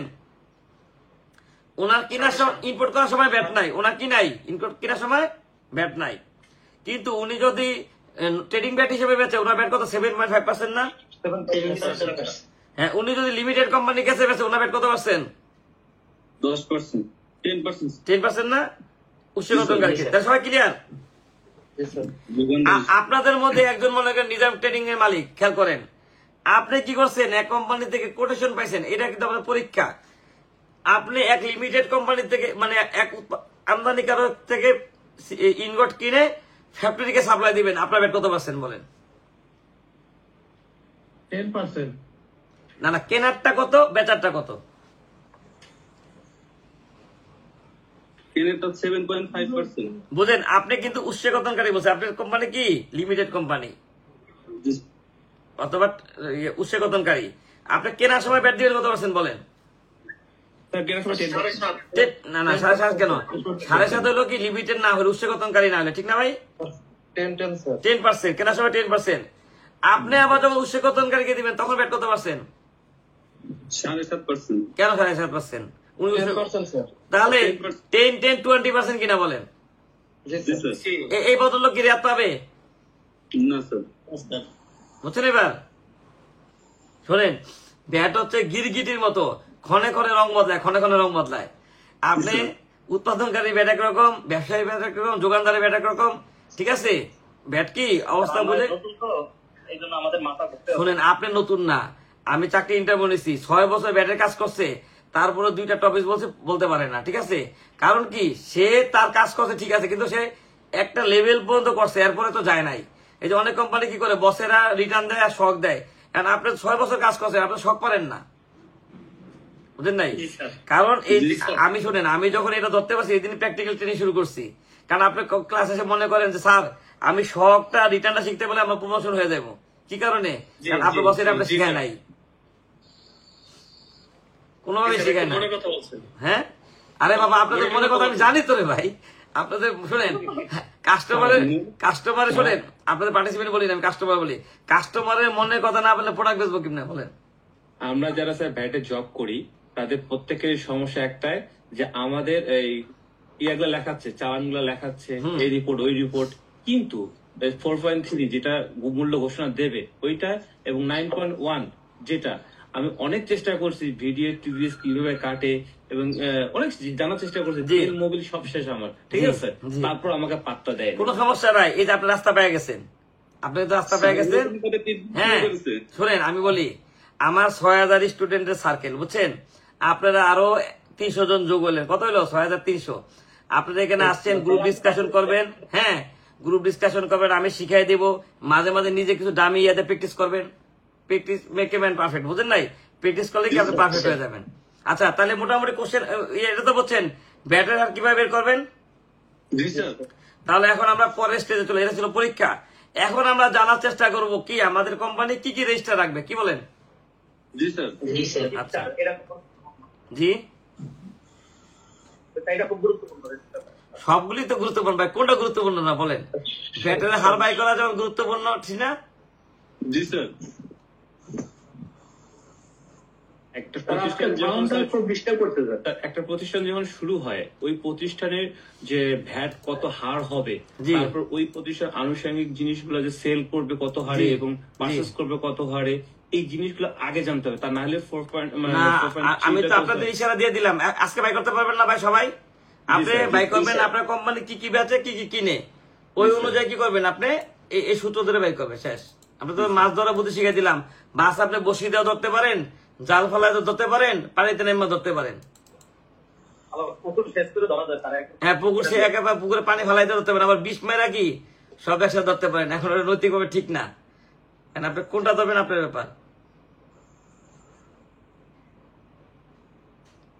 আবার এটা করতে পারেন না, মাছ ধরার লোক রেখা পারে দাঁড়ায় ধরতে পারেন। না না, জালটা না, মনে করেন আপনি তো মনে করেন, আমরা তো সবাই ভাই অভ্যস্ত না, কি বলেন? এই যে আমি আমার ছেলেটা ধান কাটতে গেছি, আপনি মনে করেন আমি ধান কাটছি, আমরা যা ফটোশুট করছি 8-10টা কাটছি, কি বলেন? জি স্যার। আজকে পছন্দ করেন না তো? জি, আপনাকে দিয়ে হবে। না না, আমি তো কৃষি স্কুল খুলবো একটা, ঠিক আছে? এখন থেকে এটা একটা খুলে রাখছে, এখন নতুন নাম খুঁজতেছি, কি করা যায়। না না না ভাই, শাহী সিরাজ স্যার, আমি আমার মতো করে করি, কি বলেন? ব্যাটের ট্রেনিং আমার আগে তো সারা করাইছে না। শুনে আমি বলি, ওনারা লিজেন্ড, ঠিক আছে? ওনাদের সাথে আমার তো তুলনার দরকার নাই, আমি আমার মতো করে করি, কি বলেন? জি স্যার। এই যে আপনি মনে করেন সবাই ফরম্যাটে যদি আগাইতাম, তাহলে চালান লেখালে আমি ট্রেনিং করাইতাম, ঠিক আছে না? তাহলে তো কপি করতাম, কি বলেন? জি জি স্যারদের দোষ দিলাম না, স্যাররা তো জ্ঞানী মানুষ। হ্যাঁ, এখন কথা হলো স্যাররা তো মনে করেন বিচারকের পর্যায়ে আছে, কি বলেন? জি স্যার স্যাররা সবসময় কি আমাদের জিনিসগুলি কি চেক করছে?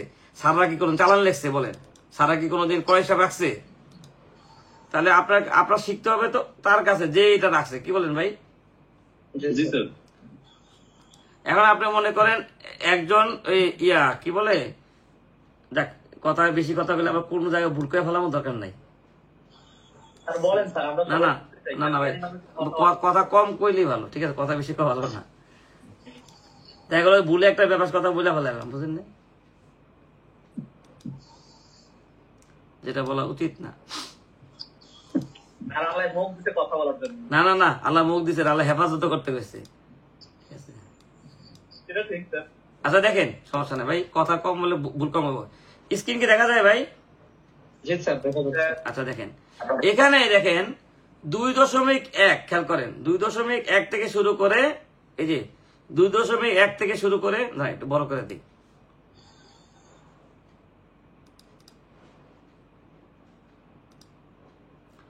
দেখেন এই যে 18.6 পর্যন্ত প্রায় 76টা ফর্ম আছে। কয়টা ফর্ম? 76টা ফর্ম। এটার মধ্যে ব্যাটটাজারি আমি অন্তর্ভুক্ত করি নাই, ব্যাটটাজারি তো অন্য কাজে ইউজ হয়, ঠিক আছে? এটা মানে 76টা ফর্ম। এই ফর্মের মধ্যে দেখেন প্রত্যেকটা এই দেখেন কি লেখা আছে, সিরিয়াল নাম্বার। এটা আমি ক্লাসিফিকেশন করছি আমার মানে আপনাদের বোঝার সুবিধার্থে। ফর্মের বিষয়, এই যে বিধিতে বলা আছে না, দেখেন তো বিধি 1, বিধি 5-এর 1 দ্রষ্টব্য, বিধি 4, এই বিধি প্রত্যেকটা ফর্মের বিষয়ে দেখেন বিধি লেখা আছে না?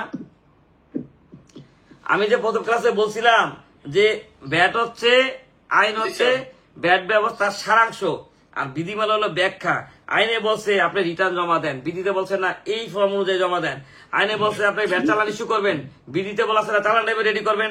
তাহলে দেখেন প্রত্যেকটা ফর্মে এই রেফারেন্সটা পাইছেন কিনা। শুনেন, আপনি এই বিধিতে গেলে, সংশ্লিষ্ট বিধিতে গেলে এই ফর্ম সংক্রান্ত বিধিবিধান পাবেন, দেখেন বুঝছেন কিনা। যে 2.1 কিভাবে পূরণ করবেন, কত দেখবেন, বিধি 4-এর 1 দেখবেন। 2.3 কিভাবে পূরণ করবেন, ভাই যার কারণে শব্দটি মিউটে থাকেন না, না ঘুমায় গেছে কে জানে, ক্লাস ইয়া করে নাকটাকে শব্দ আসতেছে। দেখেন তারপরে এই যে আপনি 3.1 পূরণ করবেন, বিধি 16তে আছে কিনা বলেন, ধরতে পারছেন সবাই? তাহলে ফর্মের উপরে দেওয়া আছে কি, এই যে 9.1 পূরণ করবেন, দেখেন 9.1 পূরণ করে কোথায় লেখা আছে, বিধি 47 বলা আছে কিনা বলেন? জি স্যার আচ্ছা, তাহলে এইভাবে প্রত্যেকটা ফর্মের কি রেফারেন্স দেওয়া আছে, ওই সংশ্লিষ্ট বিধিতে এই ফর্ম সংক্রান্ত 9.9 কিভাবে পূরণ করে পুরোটা বলা আছে। এই যে ফর্মের মধ্যে দেখেন কিছু ফর্ম আছে, যাবে বইটই দাও তো একটু, ওই একটা একটা 2-3টা রেজিস্টার দাও, একটা ইয়া দাও। কিছু ফর্ম আছে আপনারা রেজিস্টার আকারে পাবেন, কি আকারে পাবেন, ওই বাঁধানো বই আকারে পাবেন। আর কিছু ফর্ম আছে আপনারা ক্যাশ মেমো আকারে পাবেন, বুঝতে পারছেন? এই শীট গুলো কি আমরা পাবো স্যার? শোনেন, যা দেখাবো স্যারদের বই ছাড়া সব দিয়ে দিব, সমস্যা নাই। আপনার কাছে আমার 28 কোটি টাকা আছে। দেখেন এই যে কিছু ফর্ম কি আকারে পাবেন, এই দেখছেন এরকম কি বই আকারে পাবেন, বুঝছেন? এবার ক্যাশ মেমো আকারে পাবেন, এটা কি বলি, ক্যাশ মেমো। হ্যাঁ, ক্যাশ মেমো। আর কি কিছু ফর্ম পাবেন কি, এই দেখেন রেজিস্টার আকারে স্যার। এই যে এইভাবে কি, এই দেখছেন রেজিস্টার আপনারা করেন না যারা ব্যাটার কাজ করেন, এই যে ক্রয় হিসাব, ঠিক না? সরি, ক্রয় হিসাব, এটা কি বিক্রয় হিসাব, এটা হলো ক্রয় বিক্রয় হিসাব, এরকম রেজিস্টার আকারে পাবেন। তাহলে দেখেন কিছু ফর্ম পাবেন রেজিস্টার আকারে, হ্যাঁ এদিকে কিছু ফর্ম পাবেন কি বই আকারে, আবার কিছু ফর্ম পাবেন কি ফর্মেট আকারে। এই যে 9.1 এটা কি রেজিস্টার আছে, আমরা অনলাইনে পূরণ করে দিই না ভাই? জি স্যার তারপর সহগটা আপনি কি করেন, ফর্ম পূরণ করে দেন না? তাহলে কিছু ফর্ম পাবেন কি রিপোর্ট আকারে। তাহলে দেখেন 2.1 আমরা কি কি অনলাইনে সাবমিট করতে পারি, ব্যাট অনলাইন সিস্টেমে যায়, ব্যাট অফিসে যাওয়া লাগবে না। 2.1 আপনি অনলাইন সাবমিট করতে পারবেন, দেখেন বুঝছেন কিনা। 2.1 আপনি কিভাবে সাবমিট করবেন, অনলাইনে। 2.2 আপনি কোথায় সাবমিট করবেন, সরি 2.2 না 2.3 এটাও কি আপনি অনলাইনে পাবেন।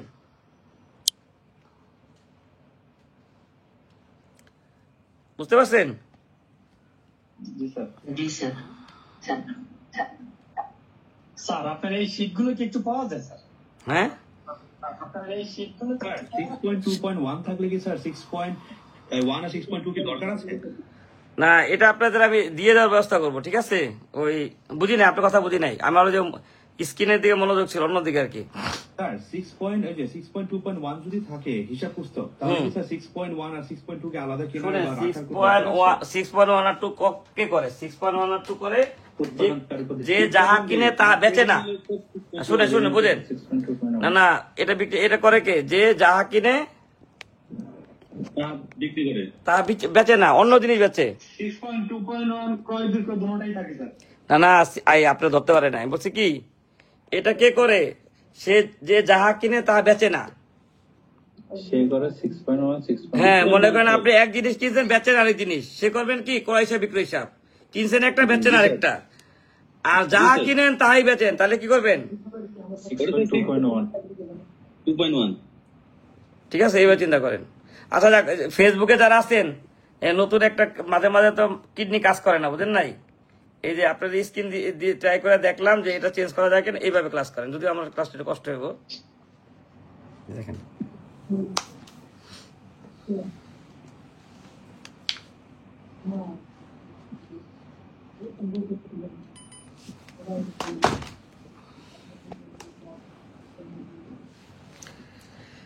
আচ্ছা দেখেন, তাহলে এই যে এখান থেকে ফর্ম বই যাতে লাগো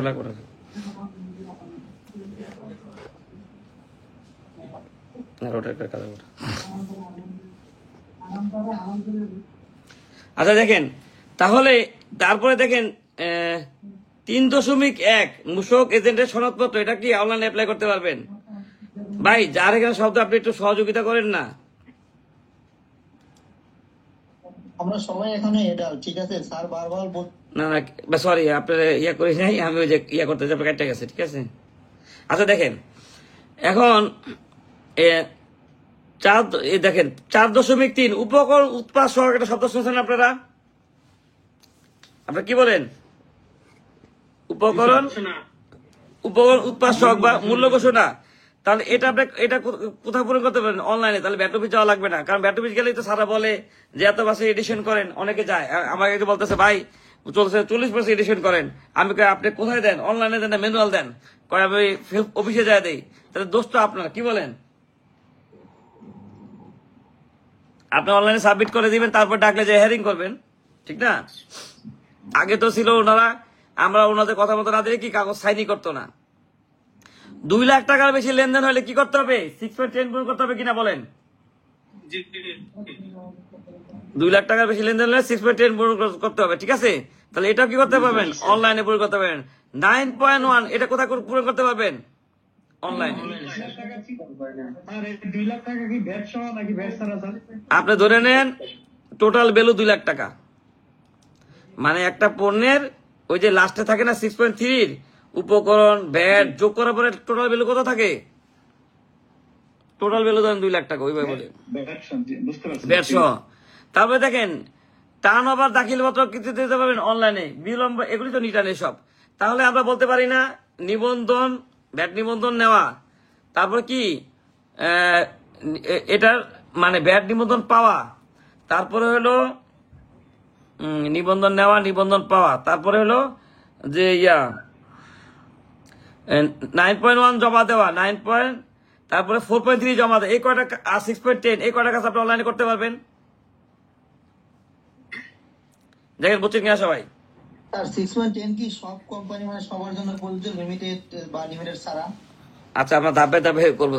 2 লাখ টাকা লেনদেন যা তার জন্য এবার এখানে লিমিটেডের কোনো বিধান আছে বলেন? আপনার 2 লাখ টাকা হইলেই হবে, আপনার লিমিটেডের কোনো কি বিধান নাই, ঠিক আছে? আচ্ছা তাহলে আমরা এখন ফর্মে যাই। এখন দেখেন এই ফর্মের মধ্যে দেখেন এই যে 2.1 থেকে শুরু করে 4.5 পর্যন্ত ফর্মগুলি হচ্ছে। শোনেন, আমাদের যেহেতু সময় নিয়ে বাধ্যবাধকতা নাই, আমরা একটু বিস্তারিত আলোচনা করি, কি বলেন? মানে বিস্তারিত সময় নিয়ে আলোচনা করি। দেখেন এইখান থেকে শুরু করে এই 4.6 পর্যন্ত এই ফর্মগুলি কি আমাদের এমনি লাগবে, কিন্তু দেখেন 6.1 থেকে এই 9.2 পর্যন্ত এগুলি আমরা বলতে পারি না আমাদের রেজিস্টার সংক্রান্ত ফর্ম। এই দেখেন ক্রয় হিসাব 6.1, বিক্রয় হিসাব 6.2, 6.2.1 ক্রয় বিক্রয় হিসাব বলতে পারি কিনা বলেন? তাহলে এগুলো হলো আমার অ্যাকাউন্টিং সংক্রান্ত। এই যে আমরা বলছি কি, এই দেখেন 2.1 থেকে 2.5 নিবন্ধন সংক্রান্ত তথ্য, 3.1 থেকে 3.3 কি মূসক এজেন্ট সংক্রান্ত তথ্য ফর্ম, ঠিক আছে। 4.1 থেকে 4.4 বিভিন্ন রকম আবেদন, 6.1 থেকে 7.1 পর্যন্ত কি হিসাব পুস্তক, এই যে ক্রয় হিসাব বিক্রয় হিসাব, 9.1 থেকে 9.4 দাখিলা পত্র, 10.1 থেকে 10.3 এর যে চাকরি স্যার করছিল, তো বিধিটা চাকরি স্যার করছিল, স্যার এইভাবে সুন্দর করে কি করে আছে মনের কাছে সুবিধার জন্য। দেখেন এগুলি হলো কি ওই যে ড্রব্যাক, 11.1 থেকে 2 নোটিশ, তারপর হলো কি দেখেন বিভিন্ন রকম মামলা মোকদ্দমা সংক্রান্ত, ঠিক আছে। এগুলি দেখেন রাষ্ট্রীয় মামলা। আর আমি দোয়া করি এগুলি যেন আপনারা কি কোনোদিন মামলায় না পড়েন, কি বলেন? বরদাস্ত করা যায় না, দোয়া করি। আচ্ছা তাহলে আমরা দাবে দাবে আসি। এখন দেখেন 2.1, এখন আপনার কোম্পানি যদি এরকম হয় যে কেউ যদি আসে যে ভাই আমি তো নতুন একটা ব্যবসা খুঁজছি, আমার টার্নওভার তো লিমিট পার হয়েছে, ব্যাট অফিস থেকে নিবন্ধন নিতে বসে, তাহলে আপনি কি করবেন? এই 2.1 মাধ্যমে কি আবেদনটা করবেন না? তাহলে এটা কোনো রেজিস্টার না, এটা হলো ব্যাট অনলাইন সিস্টেমে ঢুকে। এই যে আপনারা যারা ক্লাস করছেন, যাদের ব্যাট নিবন্ধন আছে, প্রত্যেকে আবেদন করছেন না? তাহলে বুঝছেন তো 2.1 মাধ্যমে আবেদন করে আপনি কি পাবেন? 2.3 পাবেন। দেখেন ধরতে পারছেন কিনা? আপনি 2.1 অ্যাপ্লাই করবেন আর কি পাবেন? 2.3। জি ঠিক আছে, 2.1 দিয়ে আবেদন করবেন, 2.3 পাবেন সবাই, ঠিক আছে। আচ্ছা 2.4 কি বলছে? মূল্য সংযোজন কর, নিবন্ধন, টার্নওভার, তালিকাভুক্তি, সাময়িক স্থগিত বা বাতিল। এই যে আমার এক ক্লায়েন্ট বলতেছে যে ভাই আমি আর ব্যবসা বাণিজ্য করবো না, আমি কানাডা চলে যাব, আমার কোম্পানি বন্ধ করে দেন। তাহলে এখন কি করবে? উনি 2.4 এর মাধ্যমে অ্যাপ্লাই করবে না? বুঝতে পারছেন?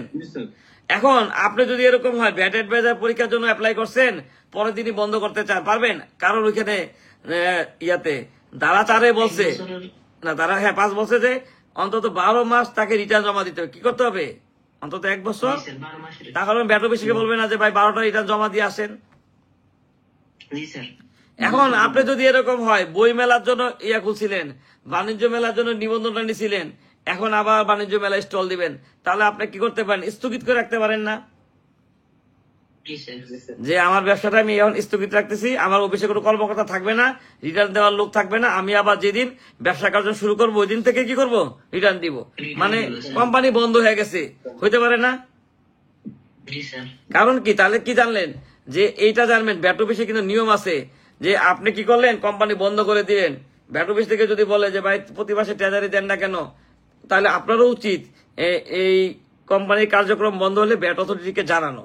এটা কিন্তু ব্যাটারির বিধান আছে যে আপনার কোম্পানির কার্যক্রম যদি সাময়িকভাবে স্থগিত থাকে, 3 মাস ধরে প্রোডাকশন হবে না, অর্ডার নাই, তাহলে আপনি কি করবেন? ব্যাট অফিসকে জানাবেন, মেনটেনেন্স করবেন, জানাবেন। তাহলে ওনারা কি করবেন না? রাজস্বের জন্য আপনার চাপ দিবে না। দেখেন ধরতে পারছেন কিনা? জি 2.4। এখন দেখেন এরকম হইলো যে একজন কোম্পানিটা বিক্রি করে দিবে, এরকম হয় না অনেক সময়? সরি, নিবন্ধন বা তালিকাভুক্তি পরবর্তী তথ্যের পরিবর্তন বা নতুন তথ্যের সংযোজন কমিশনারকে অবহিত করেন। আমাদের এরকম হয় না যে আপনি ব্যবসা প্রতিষ্ঠান খুললেন, খোলার পরে কি হইলো? নতুন একটা ব্রাঞ্চ অ্যাড করেন, হয় না এরকম? তারপরে নতুন একটা ব্যাংক অ্যাকাউন্ট খুললেন, কি বলেন? তাহলে আপনি ছিলেন ম্যানুফ্যাকচারার, এখন কি এক্সপোর্টার হইলেন। তাহলে এরকম মানে নিবন্ধন নেওয়ার সময় যে তথ্য ছিল তার মধ্যে কি অতিরিক্ত কোনো তথ্য অ্যাড হয়েছে বা কোনো চেঞ্জ হয়েছে, তাহলে ব্যাট অথরিটিকে জানাইতে হবে কিনা বলেন? তাহলে কি দ্বারা জানাবেন? 2.5 কি বলেন? কি দ্বারা জানাবেন? তথ্য পরিবর্তন ফর্ম। এই তথ্য পরিবর্তন ফর্ম দিয়ে আপনারা অনেকে বলবেন যে ভাই আমি তো অনলাইনে নিবন্ধন নিছি, আমার তো ড্রপ ডাউন আসে না। কারণ কি? আপনি যখন নিবন্ধন নিছিলেন আপনার কোম্পানি ম্যানেজারকে হয়তো অথরাইজ করে দিয়েছেন, ওই ম্যানেজার ইউজারের পাসওয়ার্ড ক্রিয়েট করে নাই। তাহলে বলেন অনলাইনটা কি সম্পূর্ণ হয়েছে? আপনি যাকে অথরাইজ করছেন তার তো ইউজার আইডি পাসওয়ার্ডই হয় নাই, তাহলে এই জন্য কি লিঙ্কটা হয় নাই। এখন ওই ভদ্রলোক যদি ইউজার আইডি পাসওয়ার্ড ক্রিয়েট করে তাহলে লিঙ্কটা কাজ করবে না ভাই, তখন দেখবেন যে ড্রপডাউনটা ঠিক হয়ে যাবে। তাহলে এই ধরনের কোনো পরিবর্তন কি করবেন? 2.5 সবাই বুঝতে পারছেন কিনা বলেন? আচ্ছা তারপরে হলো মূসক এজেন্ট। হ্যাঁ, মূসক এজেন্টের জন্য আবেদন। আপনারা প্রশ্ন করবেন মূসক এজেন্ট আর অ্যাডভাইজার কি? আমি বুঝিয়ে দিই। মনে করেন আপনি একজন কোয়ালিফাইড চার্টার্ড অ্যাকাউন্টেন্ট, আপনি একজন কোয়ালিফাইড কস্ট ম্যানেজমেন্ট অ্যাকাউন্টেন্ট, আপনি একজন অ্যাডভোকেট, তাহলে বলেন আপনি ব্যাটের কাজ করতে পারেন কিনা? এই যে আপনি আইটিভি পরীক্ষা দিবেন না, ঠিক তেমনি ব্যাটেরও তো এরকম যোগ্যতা আছে, আপনি করতে পারেন কিনা বলেন? আচ্ছা, এখন যারা জনগণ মনে করেন এই তিনটার মধ্যে কোয়ালিফাইড চার্টার্ড অ্যাকাউন্টেন্টও না, কোয়ালিফাইড চার্টার সেক্রেটারিও না, কোয়ালিফাইড কস্ট ম্যানেজমেন্ট অ্যাকাউন্টেন্টও না, অ্যাডভোকেটও না, তাহলে এই জনগণ যদি ব্যাটের কাজ করতে হয় তাকে কি পরীক্ষা দিতে হবে না? তাহলে পরীক্ষা দিলে কি হবে? সে ব্যাট অ্যাডভাইজার হবে। দেখেন, ধরতে পারেন, হ্যাঁ, পাস করলে সে কি হবে? ব্যাট অ্যাডভাইজার হবে। তাহলে দেখেন, তাহলে একজন ব্যাট অ্যাডভাইজার আর chartered accountant, cost management accountant, charter secretary, তারপরে কি অ্যাডভোকেট একই সমতুল্য ব্যাটের কাজ করতে পারে কিনা বলেন? তাহলে জনগণ যদি যার এই ধরনের কোয়ালিফিকেশন নাই, সে অ্যাডভাইজার হয়ে ব্যাটের কাজ করতে পারবে কিনা বলেন? আচ্ছা, এই ব্যাট, হ্যাঁ, এই ব্যাট অ্যাডভাইজার হওয়ার পরে তারপরে একটা আছে ব্যাট এজেন্ট। খেয়াল করেন, ব্যাট অ্যাডভাইজার কি করে? দেশের মধ্যে সকল কোম্পানি ব্যাটের কাজ করে। আর ব্যাট এজেন্টরা কি করে? বাংলাদেশের বাইরে যারা আছে, যেমন ফেসবুক, গুগল, ঠিক আছে, লিঙ্কইন, তারপরে এই যে টুইটার, এদের কাজ করবে। বাংলাদেশের কোম্পানি অ্যাড নেয় না। তাহলে বুঝতে পারছেন? তাহলে আপনি একজন chartered accountant, cost management accountant, charter secretary, এরা অ্যাপ্লাই করলে কিন্তু ব্যাট অ্যাডভাইজার লাইসেন্স পেয়ে যায়। ওনাদের কি পরীক্ষায় অংশগ্রহণ করা লাগে না, শুধু ভাইভা ফেস করা লাগে। তাহলে অথবা ওই যে এনবিআর এর সাবেক কর্মকর্তা এই গেট পর্যন্ত। তাহলে অ্যাডভাইজার পাস করার পর এজেন্ট হইতে হয় কিনা বলেন? তাহলে আপনি মনে করেন চার্টার অ্যাকাউন্টেন্ট, আপনি অ্যাপ্লাই করলে আপনি ব্যাট এজেন্টের লাইসেন্স পেয়ে যাবেন। আপনি চার্টার সেক্রেটারি, আপনি অ্যাপ্লাই করলে কি করবেন? ব্যাট এজেন্টের লাইসেন্স পেয়ে যাবেন। আপনি কোম্পানি সেক্রেটারি আপনি পাবেন। কিন্তু একজন নর্মাল এমএ পাস বা গ্রাজুয়েশন কমপ্লিট করে সে কি করতে হবে? প্রথমে ব্যাট অ্যাডভাইজার হইতে হবে, তারপরে ব্যাট এজেন্টের জন্য অ্যাপ্লাই করতে হবে। তাহলে ব্যাট অ্যাডভাইজারের পরে দাপটা এজেন্ট। দেখেন, ধরতে পারছে কিনা? তাহলে বুঝছেন তো, আগে ব্যাট অ্যাডভাইজার হইতে হবে, তারপরে কি হইতে হবে? Bat agent.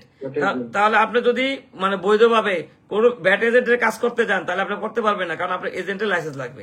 আপনি দেখবেন যে ওই 9.1 কি করতে হয়, বিদেশি কোম্পানি যদি হয় তখন ব্যাট এজেন্টের নাম্বারটা দিতে হয়। ধরতে পারছেন সবাই? এভাবে বলছেন। কারণ কি, যে ফেসবুকের আপনি অ্যাডভাইজার হলেন, ইউটিউবের অ্যাডভাইজার হলেন, ওদের কি বাংলাদেশে প্রতিনিধি আছে? তাহলে আপনাকে ধরবে না সরকার? কি বলেন? বুঝেন নাই? যে এজেন্ট হবে সে রাজস্ব আদায় করার জন্য কি দায়বদ্ধ থাকবে কিনা বলে সরকারের পক্ষ থেকে? আচ্ছা, তাহলে এটা গেল এজেন্ট। তারপরে দেখেন কি বলছে, 3.3 অনাবাসিক ব্যক্তি কর্তৃক মূসক এজেন্টের ক্ষমতা অর্পণ। তাহলে 3.3 মাধ্যমে ওই কোম্পানি এজেন্টকে ক্ষমতা দিবে না কাজ করার জন্য? তাহলে কি করবে ওই কোম্পানি? তাকে কি ক্ষমতা অর্পণ করবে কাজ করার জন্য। ঠিক আছে? আচ্ছা, তারপরে দেখেন খুব গুরুত্বপূর্ণ একটা জিনিস দেখেন, 4.1 আমদানি পর্যায়ে আগাম কর পরিশোধ ফেরত। আপনি যদি এটি ফেরত না দেন, কোথাও কি দ্বারা পূরণ করবেন? 4.1। আর 4.2 চলমান ব্যবসা ক্রয় বিক্রয়। মনে করেন আপনারা একটা কোম্পানি বিক্রি করে দিবেন, এখন এই রাজনৈতিক প্রেক্ষাপট চেঞ্জ হওয়ার কারণে অনেক প্রতিষ্ঠান হাত বদল হইতে পারে না? কি বলেন? বলছি, রাজনৈতিক প্রেক্ষাপট বা বিভিন্ন রকম বাণিজ্যিক মানে ব্যক্তিগত কারণে ব্যবসায়িক চেঞ্জ হইতে পারে কিনা বলেন? এখন এক ভদ্রলোক দেশে বাইরে সেটেল হবে, সে তার প্রতিষ্ঠান বিক্রি করে দিতে চাচ্ছে, হইতে পারে না? এখন আপনি যদি বলেন ভাই আমার ব্যাট আর ট্যাক্সে ক্লিয়ারেন্স দেন, তাহলে কি এই ব্যাট ট্যাক্সে ক্লিয়ারেন্স পাইতে 6 মাস 1 বছর লাগতে পারে কিনা বলেন? লাগতে পারে? মনে করেন আমি একটা গার্মেন্টস বিক্রি করে দিব আপনার কাছে, তাহলে আপনি যদি বলেন ভাই আমার ব্যাট আর ট্যাক্সে ক্লিয়ারেন্স দেন, এটা বলেন এটা সময় সাপেক্ষ ব্যাপার কিনা বাংলাদেশের প্রেক্ষাপটে? আপনি যাই আবেদন করবেন, স্যাররা অডিট করবে, ঠিক না? আপনার লেনদেনের উপর অডিটের সময় কম লাগতে পারে, বেশি লাগতে পারে। তারপরে তো রাজস্ব কি নির্ধারণ হবে, বিডিএস টিডিএস আছে কিনা, তারপরে আপনি এনওসি পাবেন না? স্যার, এটার জন্য কি ব্যাট কার্ডটা কোনো কার্যকর? ওই যে 12 মাসে যে রিটার্ন জমা দিয়ে একটা ব্যাট কার্ড ইস্যু করে যে ব্যাট অথরিটি, এইটা যদি নেওয়া যেতে পারে, এটা কি কাজে দিবে না কোনো? না, এটা কি কাজে দিবে? আমি তো কোম্পানি, শোনেন বোঝেন, আমি আপনাকে 100 কোটি টাকা দিয়ে একটা গার্মেন্টস বিক্রি করে দিব, আপনি 100 কোটি টাকা আমাকে পেড করবেন, আপনি ব্যাট ট্যাক্সের ঝামেলা নিবেন কিনা বলেন? নিবেন? স্যার তাহলে আপনি বলবেন না যে স্যার ব্যাড ট্যাক্সে ক্লিয়ারেন্স দিয়ে দেন, আমি নতুন মানুষ টাকা দিয়ে নিতেছি ফ্রি। এখন আপনি যদি কোনো অ্যাডভাইজারের কাছে যান, সে বললো যে ঠিক আছে আমি পার্সোনালি ব্যাড ট্যাক্সটা বের করে দিলাম, কত সিএ ফার্মের কাছে গেলেন, তারা কি ব্যাড ট্যাক্সটা ক্যালকুলেশন করে বললো যে 5 কোটি টাকা বিডিএস ফাঁকি আছে বা ব্যাট কম দিচ্ছে, তাহলে আপনি 5 কোটি টাকা বলবেন না যে 5 কোটি টাকা আমি পেমেন্ট আটকায় রাখি, বলতে পারেন কিনা বলেন? জি স্যার। হ্যাঁ, কোম্পানিগুলি কি করে এইভাবেই তো চার্টার্ড অ্যাকাউন্টেন্টদের দায়িত্ব দিয়ে দেয় বা কসমেটিক অ্যাকাউন্টেন্টদের যে ফার্মকে দায়িত্ব দেয় যে আপনারা দেখেন তো ব্যাড ট্যাক্স কত টাকা সরকার কি পাওনা থাকতে পারে, তাহলে আপনি বলবেন না যে ভাই 100 কোটি টাকা আমি 90 কোটি টাকা দিয়ে দেই, 10 কোটি টাকা ব্যাড ট্যাক্সের ক্লিয়ারেন্সে পরে দিব, দেখেন তো জি স্যার। হতে পারে না? তাহলে তখন যদি এই ধরনের সিচুয়েশন তৈরি হয়, তাহলে এই দেখেন তো দুইজনে যদি মুসলেখা দেন, এই দেখেন চলমান ব্যবসা ক্রয় বিক্রয়ের ক্ষেত্রে দায় দেনা হস্তান্তর বা নিষ্পত্তি যৌথ আবেদন, আপনি 2.4 এর মাধ্যমে পড়লেন যে আমি সকল দায় দেনা সবকে বুঝিয়ে নিলাম, আর আমি বললাম যে আমি সকল দায় দেনা কি মিস্টার করিমকে বুঝাই দিলাম, তাহলে বলেন ব্যাট অথরিটি মালিকানা চেঞ্জ করে দিবে কিনা? সবাই ধরতে পারছেন এবার কি বলছি? তাহলে এইভাবে কি সরকার কি চেঞ্জ করে দেবে, ঠিক আছে? ধরতে পারছেন? এখন দেখেন সবচেয়ে গুরুত্বপূর্ণ ব্যাপার, আপনারা বলেন না যে সব কে দিবে বা মূল্য ঘোষণা কে কে দিবে, বলেন কিনা? বলছে আপনারা বলেন কিনা? তাহলে এখন আপনারা বোঝানোর চেষ্টা করবো শখ কয়টা আছে, শুধু একটা না, 4.3 ছাড়াও কি আরো কিছু শখ আছে। দেখেন কি কি, দেখেন এটা কি লেখা আছে 4.3 উপকরণ উৎপাদ শখ ইনপুট আউটপুট কোফিশিয়েন্ট, এটা বলতে পারি না মেন মূল্য ঘোষণা, বলতে পারি কিনা? জি স্যার। তারপরে কি বলা আছে দেখেন 4.4 অব্যবহৃত বা ব্যবহারের অনুপযোগী উপকরণ নিষ্পত্তির আবেদন, এটাও কি একরকম মূল্য ঘোষণা না? জি ভাই অব্যবহৃত মানে কি বলেন? মনে করেন আপনার একটা ফার্নিচারের শোরুম আছে, এখন আপনি ফার্নিচারের শোরুমে কিছু প্রোডাক্ট ডিসপ্লে রাখেন কিনা বলেন?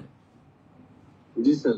এই বড় বড় যে ব্র্যান্ডের শোরুম গুলি, এখন আপনি যদি বলেন যে স্যার আমি সোফাটা নিব, তারা বলে না স্যার আপনি 48 ঘন্টা পরে বা কালকে ফ্যাক্টরি থেকে ফ্রেশ একটা কপি পাঠাই দিব, বলে না? এটা বলতে ডিসপ্লে নট ফর সেল, বলে কিনা বলেন? জি স্যার। তাহলে অনেক অনেক জায়গায় দেখবেন কি ডিসপ্লেতে কিছু প্রোডাক্ট কি থাকে, এখন 2 বছর পরে এই প্রোডাক্টটা কি আর নতুন টাকাতে আপনি নতুন প্রোডাক্টের দামটা কিনবেন বলেন? অথবা অনেক সময় হয় না যে প্রোডাক্ট আইনে রাখছেন মেয়াদ চলে গেছে, এরকম হয় কিনা? মনে করেন কিছু কিছু প্রোডাক্ট যেমন আটা আনছেন মানুষের খাওয়ার উপযোগী, কিন্তু মেয়াদ ইয়া হওয়ার কারণে এটা মাছের খাবার বা ওই যে যারা ঠোঙ্গা বানায় তাদের কাছে বিক্রি করা যায় না, বলেন? এখন কিছু কিছু জিনিস যেমন আপনার কেক আছে, কেকের মেয়াদ চলে গেছে, কিন্তু এটা মাছের খাবার হিসেবে ইউজ করা যায় না, অনেকে করে না। তাহলে এরকম অনেক সময় হয় যে অনেক কিছুর কি মেয়াদ চলে যায়, তাহলে বলেন অব্যবহৃত মানে বুঝছেন তো যেটা কি ব্যবহারের অনুপযোগী, মানে এটা মানুষ খাবে না কিন্তু অন্য কাউকে খাওয়াইতে পারে, কি বলেন? আচ্ছা 4.3 বলছে দেখেন 4.5 দুর্ঘটনায় ক্ষতিগ্রস্ত বা ধ্বংসপ্রাপ্ত পণ্যের নিষ্পত্তি, এটা মানে কি? এই যে পানি উঠে কি প্রোডাক্ট নষ্ট হয়ে গেছে, হইতে পারে না? আগুন লেগে পুড়ে গেছে, কি বলেন? তাহলে আরেকটা হলো কি দুর্ঘটনায় ক্ষতিগ্রস্ত বা ধ্বংসপ্রাপ্ত। তারপরে দেখেন 4.6 বর্জ্য বা ওয়েস্টেজ বা উপজাত বাই প্রোডাক্ট, তাহলে বলেন 4.3 ছাড়া আরো 4টা শখ পাইছেন কিনা বলেন? এখন বলেন আপনার গার্মেন্টসে জুট হয়, মনে করেন আপনাদের একটা গার্মেন্টস আছে, ওখানে কি স্যার আপনি একটু মিউট করে দিবেন? মিট করে দিতেছি ভাই। আপনাদের গার্মেন্টসে জুট উৎপাদন হয়, হ্যাঁ, এই জুটটা ম্যানেজমেন্ট কি করে মাসখানেক পর পর বিক্রি করে দেন, ব্যাট অথরিটি বলতেছে যে ভাই 6 আপনার কি শখ জমা দিয়ে টাকাটা টেতে দিয়ে জমা দেন, তাহলে বলেন আপনি এই 4.3 থেকে 4.6 কোনটা ইউজ করবেন? 4.6 ব্যবহার করবো স্যার। সবাই কি ভাইয়ের সাথে একমত? জি স্যার। অব্যবহৃত স্যার সেটা। না না না, অব্যবহৃত কেন? জুট কি অব্যবহৃত না বর্জ্য বলে? মনে করেন কার্টুন ফ্যাক্টরি আছে, কার্টুন কাটার পরে একটা সাইডে কাগজ বের হয় না, তাহলে এটা কি ওয়েস্টেজ বলবেন না বর্জ্য বলবেন?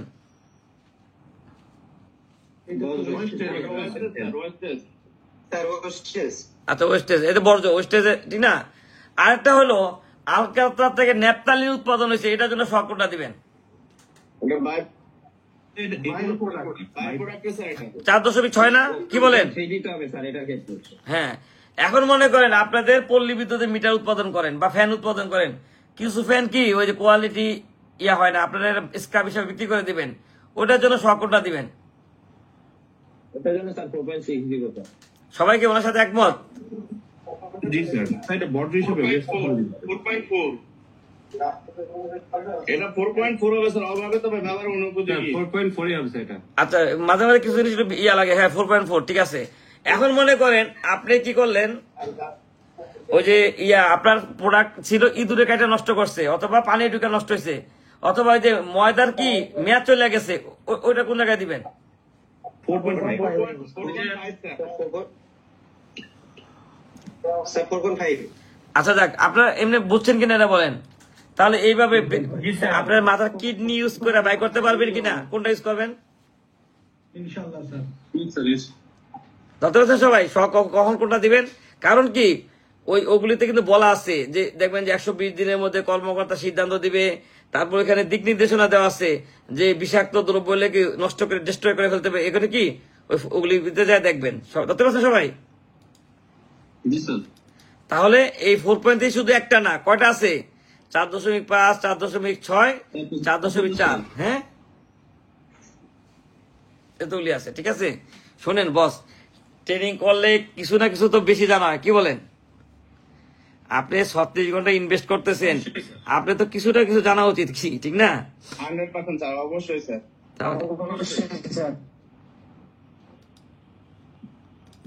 আচ্ছা দেখেন, তারপরে আমরা আসলাম, দেখেন 6.1 থেকে ওই যে 9.1 পর্যন্ত। একটা জিনিস খেয়াল করেন, আমরা পণ্য বিক্রি করলে কি দেই? ব্যাট চালান দেই না? আচ্ছা দেখেন, আমরা যদি ব্যাট আইনে ভ্যালুয়েটেড ট্যাক্স, ব্যাট আইনে যদি ব্যাট চালান দেই, এটাকে আমরা কি বলি? 6.3 বলি কিনা বলেন? আচ্ছা, আর দেখেন আরেকটা বলা আছে, হ্যাঁ, টার্নওভার চালান বলা আছে কিনা, 6.9। দেখেন, তাহলে আমরা দুইটা জিনিস পাইলাম। আপনার কোম্পানি যদি কিছু মানুষকে আল্লাহ বুঝছেন, শুনেন, কিছু মানুষকে আল্লাহ কি করছে, ওই সফটওয়্যারের ভিতরে ইউর দিয়ে দিচ্ছে, বুঝছেন? আপনি যতই বলেন যে ভাই আপনি মিউটে থাকেন, এই লোক আউট অফ সিলেবাস, ঠিক আছে? আচ্ছা যাক, দেখেন সফটওয়্যারে ইউর কি বলবেন আপনি। এখন দেখেন 6.3 কর চালান, তাহলে এটা কিসের জন্য ভাই? ব্যাট নিবন্ধন নিলে না? জি স্যার। আচ্ছা, আর টার্নওভার চালান নিলে কি দিবেন? 6.9 দিবেন কিনা বলেন? তাহলে ব্যাট আর টার্নওভারের চালানের পার্থক্য বুঝছেন কিনা? জি স্যার, বুঝতে পারছি। আচ্ছা, ব্যাট নিবন্ধন নিলে আপনি কি দিবেন? 9.1 কি দিবেন? 9.1 স্যার। ঠিক না? Bat return. আর টার্নওভার নিলে কি দিবেন? 9.2। তাহলে ব্যাট রিটার্ন আলাদা, টার্নওভারের কি 6.3 আলাদা, মানে ব্যাট চালান। এই দুইটা ছাড়া টার্নওভার আর ব্যাটের খাতাপত্রে আর কোনো পার্থক্য নাই।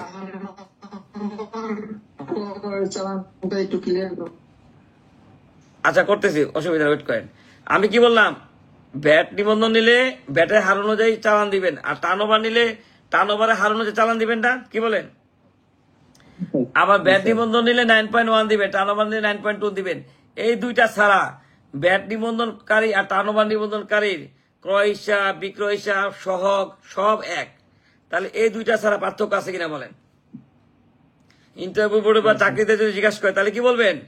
ব্যাটের চালানটা আলাদা, ব্যাটের চালান হচ্ছে 6.3, টার্নওভার চালান কি 6.9, ব্যাট নিয়ে রিটার্ন হচ্ছে 9.1, টার্নওভারটা হচ্ছে 9.2। এছাড়া সকল রেজিস্টার কি একই। দেখেন ধরতে পারছেন কিনা? তাহলে এখন যদি আমরা ক্রয় হিসাব শিখি, তাহলে ব্যাটের আর টার্নওভার, শুধু ব্যাটের হারটা চেঞ্জ হবে, রেজিস্টার একই না ভাই? আপনি যদি শখ দেওয়া শিখেন, ব্যাটেরটা টার্নওভার শখ কি একই না বলেন? এখন তাহলে ব্যাট আইনে আর টার্নওভার আইনে পার্থক্য কি? ব্যাট চালানটা আলাদা আর রিটার্নটা আলাদা। সব ডকুমেন্টস কি? ক্রয় হিসাব, বিক্রয় হিসাব, ডেবিট নোট, ক্রেডিট নোট, ক্রয় ফেরত, বিক্রয় ফেরত, মূল্য ঘোষণা সব এক। দেখেন মনে থাকবে কিনা? আচ্ছা, এখন দেখেন এই জিনিসগুলো আমি অন্য জায়গাতে আলোচনা করি। এই যে ক্রয় হিসাব, বিক্রয় হিসাব আর রিটার্ন, তো এগুলি আমি অন্য একটা চিত্রের মাধ্যমে আলোচনা করি।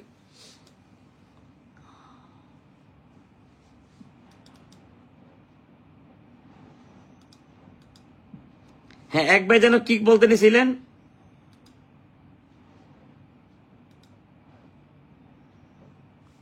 বলছে কে যেন কি বলতে নিছিলেন? আমি বিয়ে করতে হতে বলেন, কি বলতে নিছিলেন?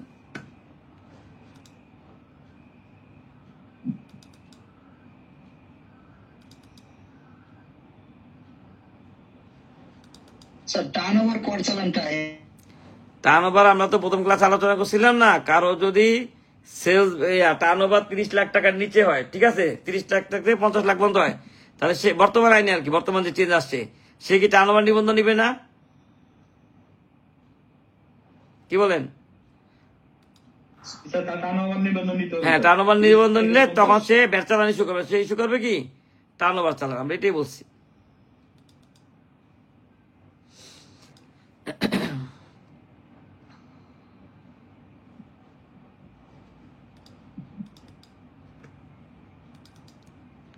দেখেন তো স্ক্রিনটা দেখা যায় কিনা? না এখন আসে না, একটু দেখেন তো দেখা যায় কিনা। এটা তো কাটাকাটি দেওয়া যাবো না, দাঁড়ান।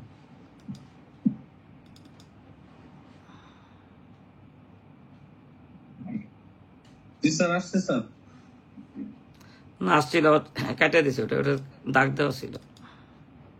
এখন দেখেন দেখা যায় কিনা?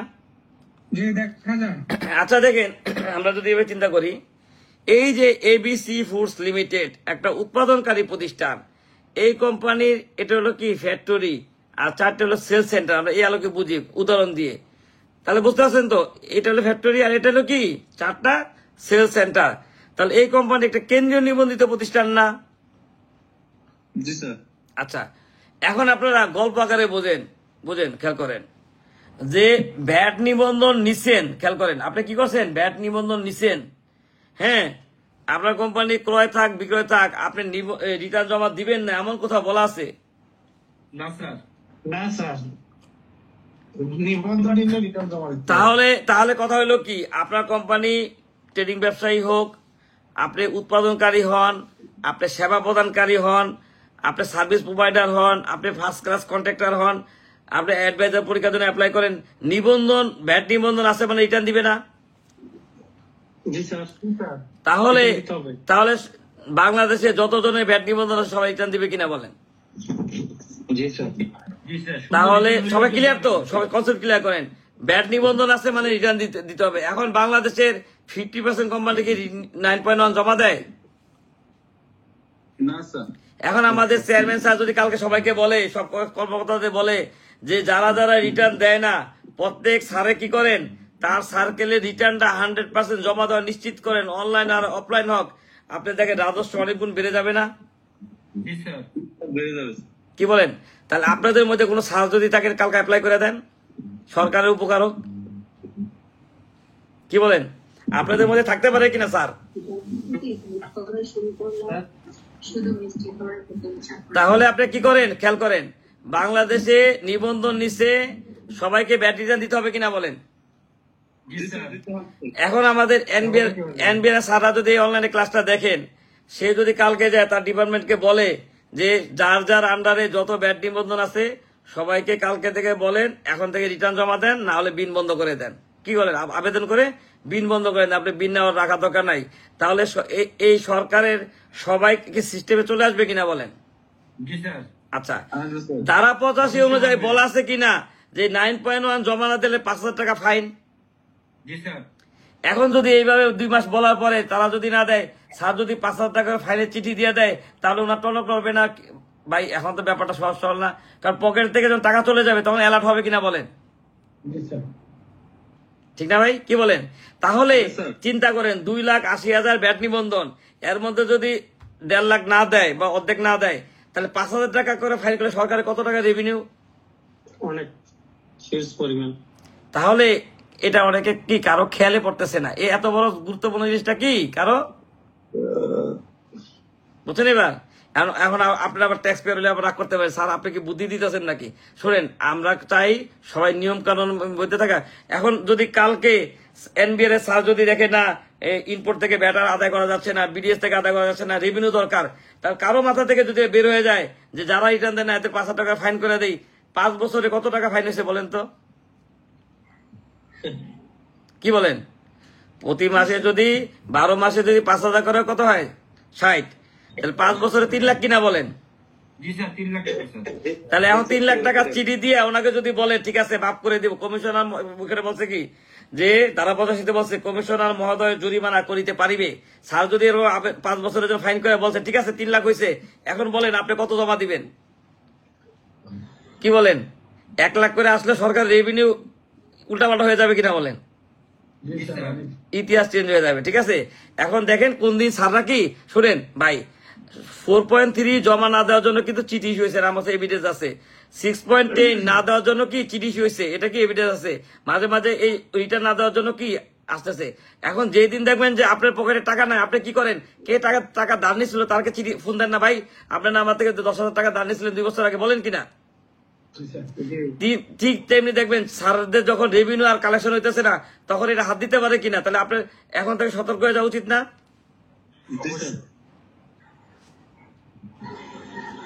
ঠিক আছে, তাহলে এইভাবে চিন্তা করেন। আচ্ছা, তাহলে আমি কারো ভয় দেখানোর জন্য না ভাই, উদ্দেশ্য জাস্ট শিখার উদ্দেশ্যে। তাহলে 9.1 আছে, রিটার্ন জমা দিতে হবে কিনা? তাহলে যে সকল স্কুল কলেজে 9 নিবন্ধন নেওয়া আছে রিটার্ন দেয় না, যেসব রিয়েল এস্টেট কোম্পানি রিটার্ন জমা দেয় না, যেসব এই যে কল আসে তো কল আসলে ধরে বলে ক্লাসে বলে কল ব্যাক করো। হ্যাঁ, তারপরে মনে করেন যেসব সিএফআর আছে রিটার্ন জমা দেয় না, যারা যেসব মনে করেন কি বলে ওই যে ফার্স্ট ক্লাস কন্ট্রাক্টর আছে রিটার্ন জমা দেয় না, কি বলেন আছে কিনা? তাহলে সবাই হাসপাতাল রিটার্ন জমা দেয় না, তাহলে রিটার্ন সবাই জমা দিতে হবে কিনা বলেন? এখন একজন ট্রাভেল এজেন্সির ব্যবসা করে, হ্যাঁ ইম্পোর্ট এক্সপোর্ট করে, সে নিবন্ধন নিয়ে সে বলছে আমার তো ব্যাট নাই, তাহলে রিটার্ন জমা দিতে ব্যাট থাকা না থাক কি করতে হবে? সবাইকে 9.1 জমা দিতে হবে। দেখেন সবাই বুঝছেন কিনা? আচ্ছা, দ্বিতীয়ত যাই দেখেন কি বলছে, আমরা গল্প করে বুঝি এই জন্য বলতে সুবিধা কি কি রেজিস্টার। কারণ আমি এখনো দেখি শুনেন এই যে বাংলাদেশে অনেক রপ্তানি বলতেছি দেখেন 6.3 ব্যাট চালান দিতে হবে কিনা বলেন সবাইকে। এই যে আমাদের দেশে হাজার হাজার রপ্তানিকারক প্রতিষ্ঠান কয়জনে ব্যাট চালান ইস্যু করে বলেন? করে আপনারা দেখবেন যে আমাকে সকালবেলা একজন বলতেছে যে আমরা ব্যাট চালান ইস্যু করি না, আমাদের কি ওই যে রাস্তা আটকায় না। কারণ ওনাদের রাস্তা কেন আটকায় না? কারণ ওনারা রপ্তানিকারক, রপ্তানি আটকায় গেলে সরকারের কালকে খবরে চলে আসবে না যে কর্মকর্তারা এই কোম্পানির এক্সপোর্ট আটকাই দিছে, এত টাকা ক্ষতি হয়েছে, বলবে কিনা বলেন? এখন আপনাদের সফট কর্নারকে আপনাকে অনিয়ম বলবেন ভাই, বলেন 6.3 ছাড়া পণ্য ফ্যাক্টরি বাইরে যেতে পারে না স্যার। তাহলে এখন আপনি বলবেন আমার বিল অফ এক্সপোর্ট তো আছে, শুনেন আপনার বিল অফ এক্সপোর্ট আছে, কিন্তু আপনি যে ফ্যাক্টরি থেকে চট্টগ্রাম পোর্ট পর্যন্ত পণ্যটা পৌঁছাইছেন ওই অনুযায়ী কি ব্যাট চালান লাগবে না? জি স্যার, লাগবে স্যার। সবাই ধরতে পারছেন? হ্যাঁ, তাহলে যার বিক্রি আছে, যার কালেকশন আছে, তার ব্যাট চালান আছে কিনা বলেন? জি স্যার, আছে। তাহলে পণ্য বিক্রি করবে ব্যাট চালান দিবে না এমন কোন প্রতিষ্ঠান দেখাতে পারবেন? না স্যার। সবাই বুঝছেন এবার? তাহলে এখন বলেন যে অনেক প্রতিষ্ঠান আপনাদের 6.3 দেয় না, যে যদি কোনো বেসরকারি বিশ্ববিদ্যালয়, আমরা বলছি না এসআরও অব্যাহতি না, জি স্যার। তাহলে বেসরকারি বিশ্ববিদ্যালয় যদি এসআরও অব্যাহতি, তারা খাতাপত্র রাখার বিধান আছে কিনা বলেন? আছে স্যার। তারপরে জি আছে স্যার। তারপরে হ্যাঁ, তারপরে ট্রাভেল এজেন্সি, শুনেন ট্রাভেল এজেন্সি এসআরও অব্যাহতি না, জি স্যার। তাহলে এরা যদি খাতাপত্র না রাখে তাহলে ওই এসআরও অনুযায়ী তারা কি যে কোনো সময় ব্যাট দেওয়া লাগতে পারে কিনা বলেন? তাহলে যারা অ্যাডভাইজার আছেন তারা তাদের ক্লায়েন্ট খুঁজে বাই করে নিবার, কি বলেন? টিপস দিয়ে দিলাম।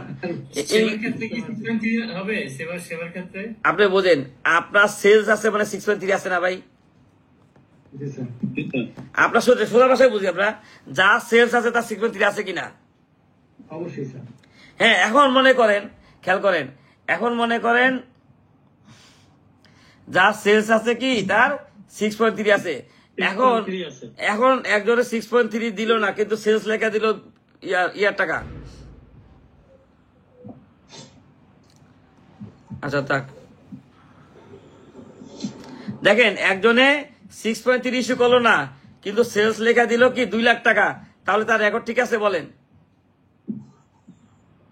না স্যার। না স্যার, ঠিক নেই। আচ্ছা, তাহলে স্কুল কলেজ যে ইংলিশ মিডিয়াম স্কুল বা স্কুল তারা যে ফি নেয়, তারা ওই মানি সিটটাকে 6.3 হিসেবে করতে পারে না? বলেন। পারে স্যার। আচ্ছা, ইন্স্যুরেন্স কোম্পানি, ব্যাংক আপনার থেকে যে ব্যাট কাটে তারা কি 6.3 আপনার প্রত্যেক চেকে ব্যাট নেয় না? যে একটা চেক বই জন্য এত টাকা ব্যাট লেখে কিনা বলেন? স্টেটমেন্টের জন্য বলে, তাহলে তাদের 6.3 ইস্যু করতে হবে না নিয়ম অনুযায়ী? জি। তাহলে সোজা কথা, যা সেলস আছে তার 6.3 আছে কিনা বলেন? জি স্যার। শুনে, সরকার যদি 6.3টা কন্ট্রোল করতো তাহলে মনে করেন বাংলাদেশের রেভিনিউ 3 গুণ বেড়ে যেত। আমার কথা ওইভাবে নিয়ে না, আমি একটা ছোট্ট এক্সাম্পল বলি। মনে করেন বসুন্ধরা সিটি বা ওই কোন মার্কেট, যেগুলো বাংলাদেশে যে মার্কেট আছে, যমুনা ফিচার বা বসুন্ধরা সিটি, নিউ মার্কেট, কালকে থেকে যদি ব্যাটের কর্মকর্তারা ওই মার্কেটের সামনে দাঁড়ায় বলে যে জনগণকে যে স্যার আপনারা ঢুকতেছেন, অসুবিধা নাই, যার যার পণ্য কিনবেন সবাই কিন্তু 6.3 যথাযথভাবে বুঝে নিবেন, অথবা যদি না আনেন তাহলে বের হওয়ার সময় কিন্তু আমরা পণ্যটা নিয়ে বের হতে দিব না, তাহলে বলেন তো কি এফেক্টটা পড়বে? আর এটা টিভিতে লাইভ দেখাবে, কি বলেন? জাস্ট এক্সাম্পল হিসেবে যে কোনো একটা ইয়াতে, কম্পিউটার সিটিতে, মানে যে কোনো মার্কেটগুলি আছে, অথবা নামা বাজারের মেন রোডের সাথে ব্যাটের চেকপোস্ট বসায় দিল যে কোনো গাড়ি ব্যাট চালান ছাড়া যাইতে পারবে না, এবং এটা মিডিয়াতে প্রচার হলো, যা না ঘটলো তার চেয়ে বেশি প্রচার হলো, সবাই সচেতন হয়ে যাবে কিনা বলেন? আপনাকে যদি বলে যে স্যার আপনি প্রোডাক্ট নিতে পারবেন, কোনো আপত্তি নেই, প্রোডাক্ট কিনছেন, কষ্ট করে 3 তলায় যা ভাবি দাঁড়াক, 3 তলায় যা ব্যাট চালান নিয়ে আসেন, দ্বিতীয়বার আপনি ভুল করবেন না স্যার। তাহলে ব্যাট কত কিনতে পারবে বলেন? 6. শুনেন, আমরা অনেক পণ্য কিনি, দিনে 10টা পণ্য কিনি, 7টাতে ব্যাট চালান পাই বলেন? না স্যার। তাহলে এটা হলো কি? তাহলে বুঝছেন তো? জি বলেন, কি যেন বলতে দিয়েছিলেন? স্যার, আমি বলছিলাম যে বিদেশে যে আমরা রপ্তানি করি, মানে পোর্ট পর্যন্ত পণ্যটা পাঠালে আমরা যে 6.3 দিচ্ছি, এখন ওখানে তো কাস্টমারের নাম লাগবে, ওখানে বিন নাম্বার লাগবে, হ্যাঁ, আদার্স জি উত্তর দিতেছি, দেখেন মূল্য লাগবে। আচ্ছা না আমি বলি, আপনারা বুঝছি, দেখেন কোনো সমস্যা নাই ভাই, আমি শিখাবো, এটা আমার দায়িত্ব। দেখেন, প্রথম হলো বিদেশি ক্রেতার নাম আপনি জানেন কিনা? তাহলে ক্রেতার নামে ভাই আমি দিতেছি উত্তর, বিদেশি ক্রেতার নাম ওইখানে লিখে দিবেন, ঠিক আছে? এখন ক্রেতার ওই দেশের বিন আমাদের দেশে প্রযোজ্য না, তাহলে আপনি ওইখানে ব্ল্যাঙ্ক রাখবেন। হ্যাঁ, তারপরে লেখা আছে পণ্যের গন্তব্যস্থল, চূড়ান্ত গন্তব্যস্থল। চূড়ান্ত গন্তব্যস্থল আমেরিকার ওই কোম্পানি লিখতে পারবেন না, আর গন্তব্যস্থল যায় চট্টগ্রাম পোর্ট লিখতে পারবেন কিনা বলেন? যেই ট্রাকায় বা কভার ভ্যানে যায় লিখতে পারবেন? তাহলে অসম্ভব কিছুই তো না। আপনি ওয়েট করেন, আমি এরপরে ক্লাসে আপনাদের চালা লেখা শিখাবো, ওয়েট করেন, ঠিক আছে? তাহলে বলেন 6.3 সবাই দিবে কিনা? সবাই দেবে, ঠিক আছে? দেখেন, তারপরে দেখেন 6.1, 6.2। 6.1 মানে কি? ক্রয় হিসাব। আর 6.2 মানে কি? বিক্রয় হিসাব। আর 6.2.1 মানে ক্রয় বিক্রয় হিসাব। আচ্ছা দেখেন, আপনি যাহা কিনেন তাহাই বেচেন, তাহলে আপনার রিসিভ একটা আউট একটা কিনা বলেন? জি স্যার। আপনি যাহা কিনেন তাহাই বেচেন, তাহলে আপনার রিসিভও যা, বিক্রয় কি তা। তাহলে আপনি কি করবেন? 6.2.1 রাখবেন না? 6.2.1। কিন্তু আপনি কিনেন ময়দা, ডিম, চিনি, বানান, বিস্কুট, তাহলে আপনি 6.1 ক্রয় হিসাব, র মেটেরিয়াল গুলি রিসিভ করবেন, সার্ভিস গুলি রিসিভ করবেন, ওইখান থেকে ইউজ দেখাবেন না প্রোডাকশনে? তাহলে 6.1 শেষ হলো। প্রোডাকশন থেকে 6.2 তে ফিনিশ প্রোডাক্ট রিসিভ দেখাবেন না? তারপরে 6.3 ইস্যু করে বিক্রি করবেন। তাহলে দেখেন, র মেটেরিয়াল ক্রয় খাতায় রিসিভ দেখাবেন, ওইখান থেকে কনজাম্পশন দেখাবেন। ফিনিশ প্রোডাক্ট 6.2 তে রিসিভ দেখাবেন, ওইখান থেকে কি মানে বিক্রি দেখাবেন। তাহলে উৎপাদনকারী, সেবা প্রদানকারী 6.1 আর 2 রাখবে, আর ট্রেডিং ব্যবসায়ী যাহা কিনে তাই বেচে 6.2.1 রাখবে। দেখেন বললেন কিনা? সবাই ক্লিয়ার? তাহলে কি ট্রেডিং আর আমদানিকারকের জন্য 6.2.1 বলে? জি যথেষ্ট। তারপরে এই পর্যন্ত ক্লিয়ার না? তারপরে দেখেন, উপকরণ, উৎপাদ, শখ, মূল্য ঘোষণা 4.3। শোনেন, আপনাদের আমি ব্যাট শিখাইছি, হ্যাঁ, কিভাবে শিখাইছি? যে সবার জন্য ব্যাট ধারা 15%। ব্যাট কে দিবেন এটা রেফারেন্স আছে কিনা বলেন? সবার জন্য ব্যাট কত পার্সেন্ট বলেন? 15%। কিন্তু ব্যাট দিবে না কে, এটা রেফারেন্স আছে, ঠিক না? ব্যাট দিবে না কে রেফারেন্স আছে, কিন্তু ব্যাট না কে বলছে নাই? প্রথম তো শুরু থাকে ব্যাট দিবেন বলেন? তাহলে এখন আপনারা বলেন যে সহগ দিবেন কি দিবেন না, এটা রেফারেন্স কই আছে? কে সহগ দিবে আর কে সহগ দিবেন, এটা রেফারেন্স কোথায় আছে বলেন?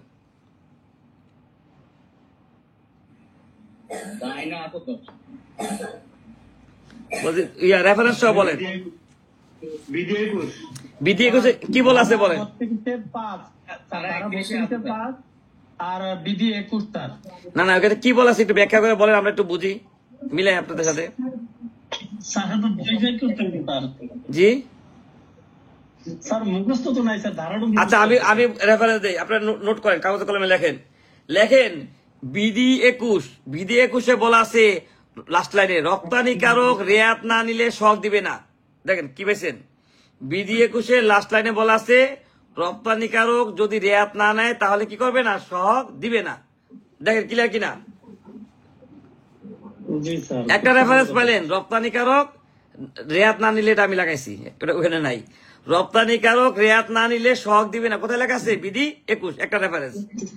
2020 সালের 8 নম্বর ব্যাখ্যা বলা আছে সেবা প্রদানকারী রেয়াত না নিলে সহগ দিবে না। তাহলে কোন সার্ভিস প্রোভাইডার যদি মনে করে আমি রেয়াত দিব না, তাহলে সে কি সহগ না দিলেও হবে।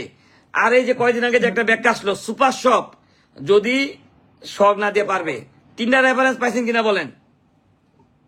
স্যার এই 2020 সালে 2020 সালের 8 নম্বর ব্যাখ্যা, এটা সহগের দিন দেখাই দিব, ওয়েট করেন, সহগের দিন দেখাই দিব না। 2020 সালের 8 নম্বর ব্যাখ্যায় বলা আছে, উত্তর দিতেছি, 3টা রেফারেন্স পাইছেন কিনা বলেন। রপ্তানিকারক সহগ দিবে না রেয়াত না নিলে, বিধি 21। দ্বিতীয় 2020 সালের 8 নম্বর ব্যাখ্যা অনুযায়ী সেবা প্রদানকারী সহগ দিবে না।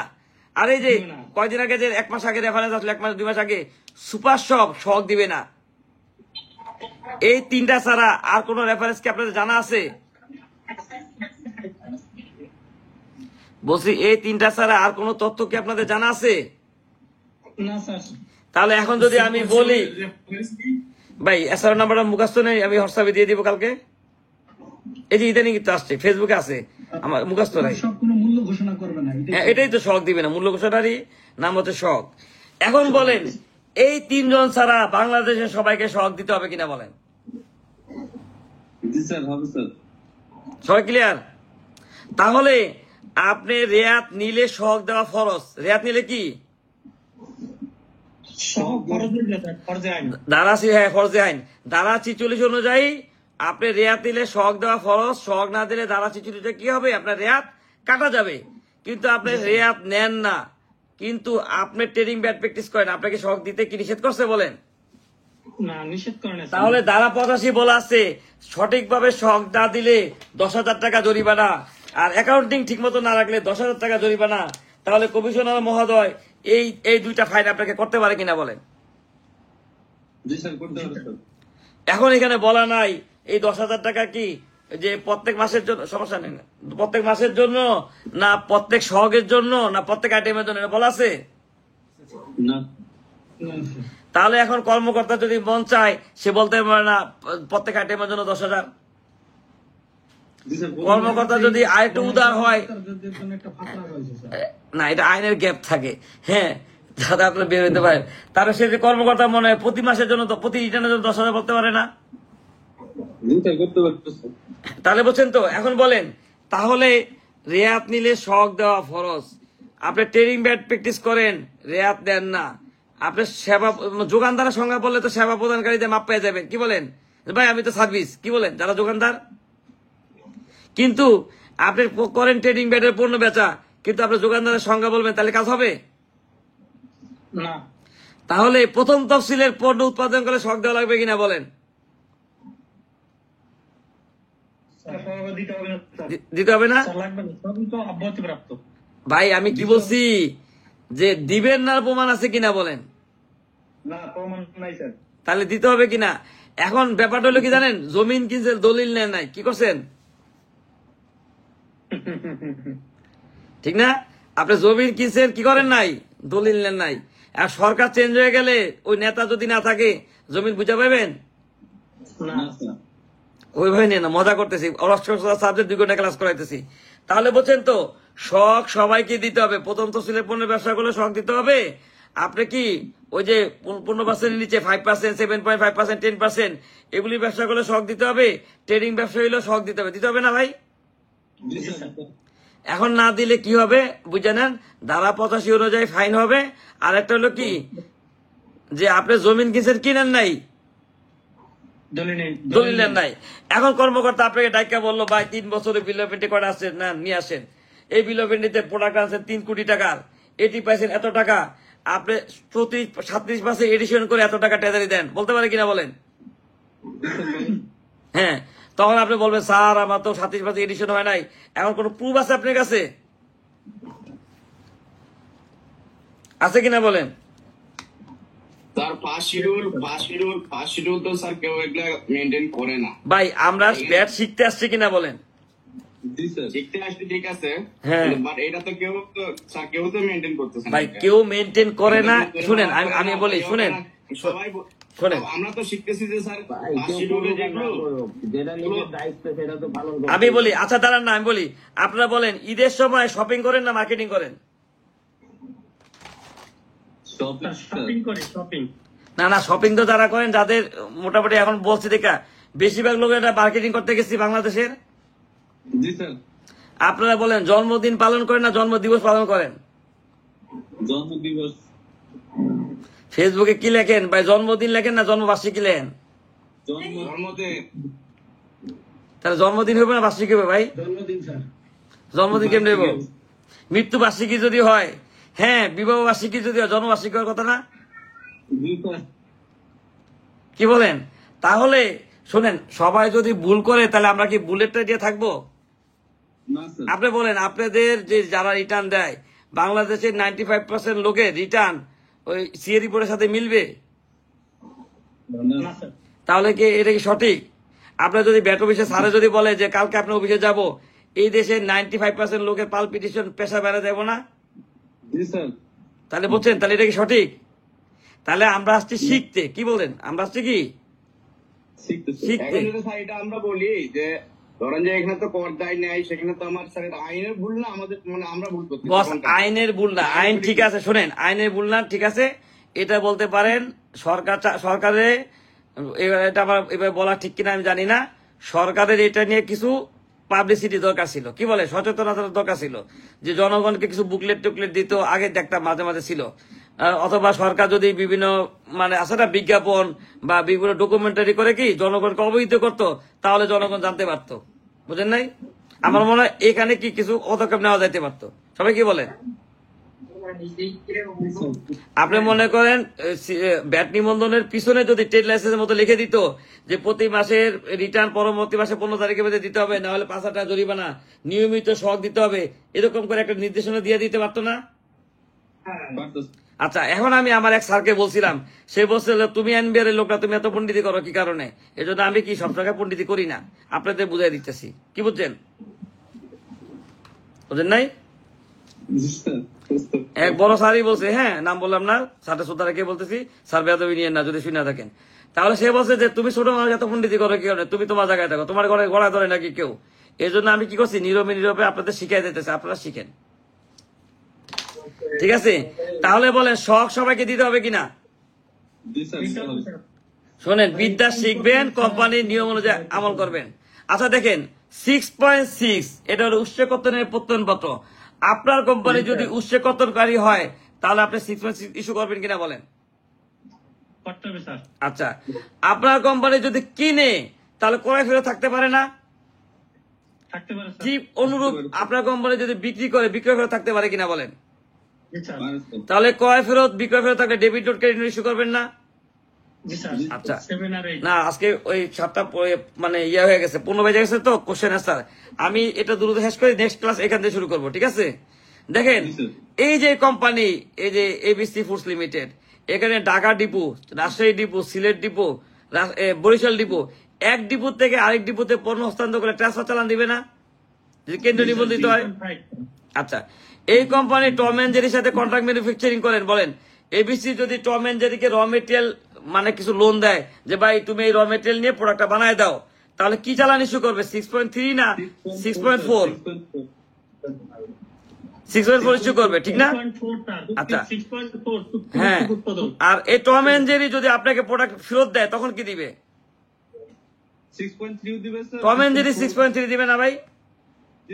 আচ্ছা, তাহলে এই জায়গায় শেষ করি। আর একটু আলোচনা আছে, এটা নেক্সট ক্লাসে করবো, যেহেতু ইয়া বাজে গেছে, ঠিক আছে, 16 বাজে। আমরা 14 মিনিট কোশ্চেন আনসার নেই, কি বলেন? আর আপনাদের সিদ্ধান্ত অনুযায়ী সামনে রবিবার থেকে ক্লাস হবে, 2টা ক্লাস অফ থাকলো, ওই আইটিপি পরীক্ষা দিবে তাদের রিকোয়েস্টে, ঠিক আছে? ক্লাস আমরা চেঞ্জ করি নাই, মানে ক্লাস পিছিয়ে দিছি, ঠিক আছে? ক্লাস ইয়াতে হবে, ক্লাস পিছিয়ে দিছি, ঠিক আছে? আর কোশ্চেন আনসার করেন, আর কোশ্চেন আনসার আমরা ইয়া করি। তার আমার একটা কোশ্চেন ছিল। জি বলেন। স্যার, একটা প্রাইস ডিক্লারেশন দেওয়া আছে। না, ক্লাস এরিয়া আমি বলি, ক্লাস এরিয়া হইলো যেহেতু আইটিভির পরীক্ষা, কারণ অনেকে তো ক্লাস করে সারাদিন চাকরি টাকরি করেন, প্রস্তুতির ব্যাপার আছে। এই ফ্রি ক্লাসের জন্য তো কেরিয়ার নষ্ট হতে পারে, অনেকদিন ধরে অ্যাপ্লাই করে রাখছে, ঠিক না? ঠিক আছে, 2টা ক্লাস কমই হোক, পরে হয়ে যাবে, অসুবিধা নাই, ঠিক না? কি বলেন? হ্যালো স্যার, আমার একটা প্রশ্ন। না না, আপনার ক্লিয়ার তো সবাই? নেক্সট রবিবার দিন ক্লাস হবে, এরপরে প্রাইস ডিক্লারেশন, স্যার একটা প্রাইস ডিক্লারেশন দেওয়া আছে। তো এখন যে ধরেন যে সুপার শপ যেগুলো আছে, জি সুপার শপ গুলোতে ধরেন যে আমার প্রাইস ডিক্লারেশন দেওয়া আছে ধরেন 100 টাকা।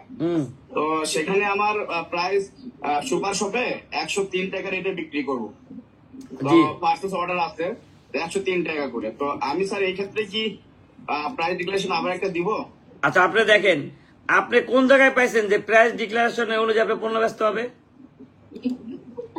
না, এটা আমি কোথাও পাইনি। এটা তো আচ্ছা, অবশ্যই আপনারা কষ্ট করে স্ক্রিনে দেখেন, আমি দেখাচ্ছি। দেখেন আমরা কি জানি, ব্যাট যে ইনক্লুসিভ, এটা কোথায় লেখা আছে? ধারা 32 বলা আছে না? হ্যাঁ, ধারা 32 বের করেন ভাই। যার ওখানে শব্দ একটু মিউটে থাকেন না, শেষ বেলা এসে একটু শান্তি দেন। যাক, অসুবিধা নাই, সহজ সরল লোকজন, আমার 28 কোটি টাকা দিতে পারবো না।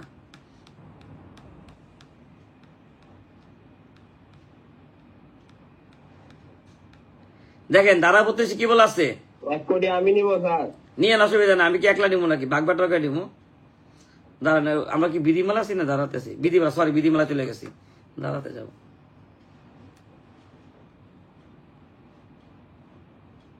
আমি যখন চাকরি করি, বুঝছেন, আমাকে একদিন এক ভদ্রলোক, হ্যাঁ, আমাদের কোম্পানির অ্যাডভাইজার ছিল, এই ধারা বিধি পাইতে যে কোনো একটা মানসিক চাপে ছিলাম, ধারা বিধি পাইতে দিয়েছে, বই ডিল মারছিল আমার দিকে, বুঝছেন কি বলছি কথাটা? যে আমাদের এক কোম্পানির অ্যাডভাইজার ছিল, নাম বলবো না। না না, তার বিল ইয়ার জন্য, তার চেয়ে বড় অ্যাডভাইজারই মতো আমি, ঠিক আছে?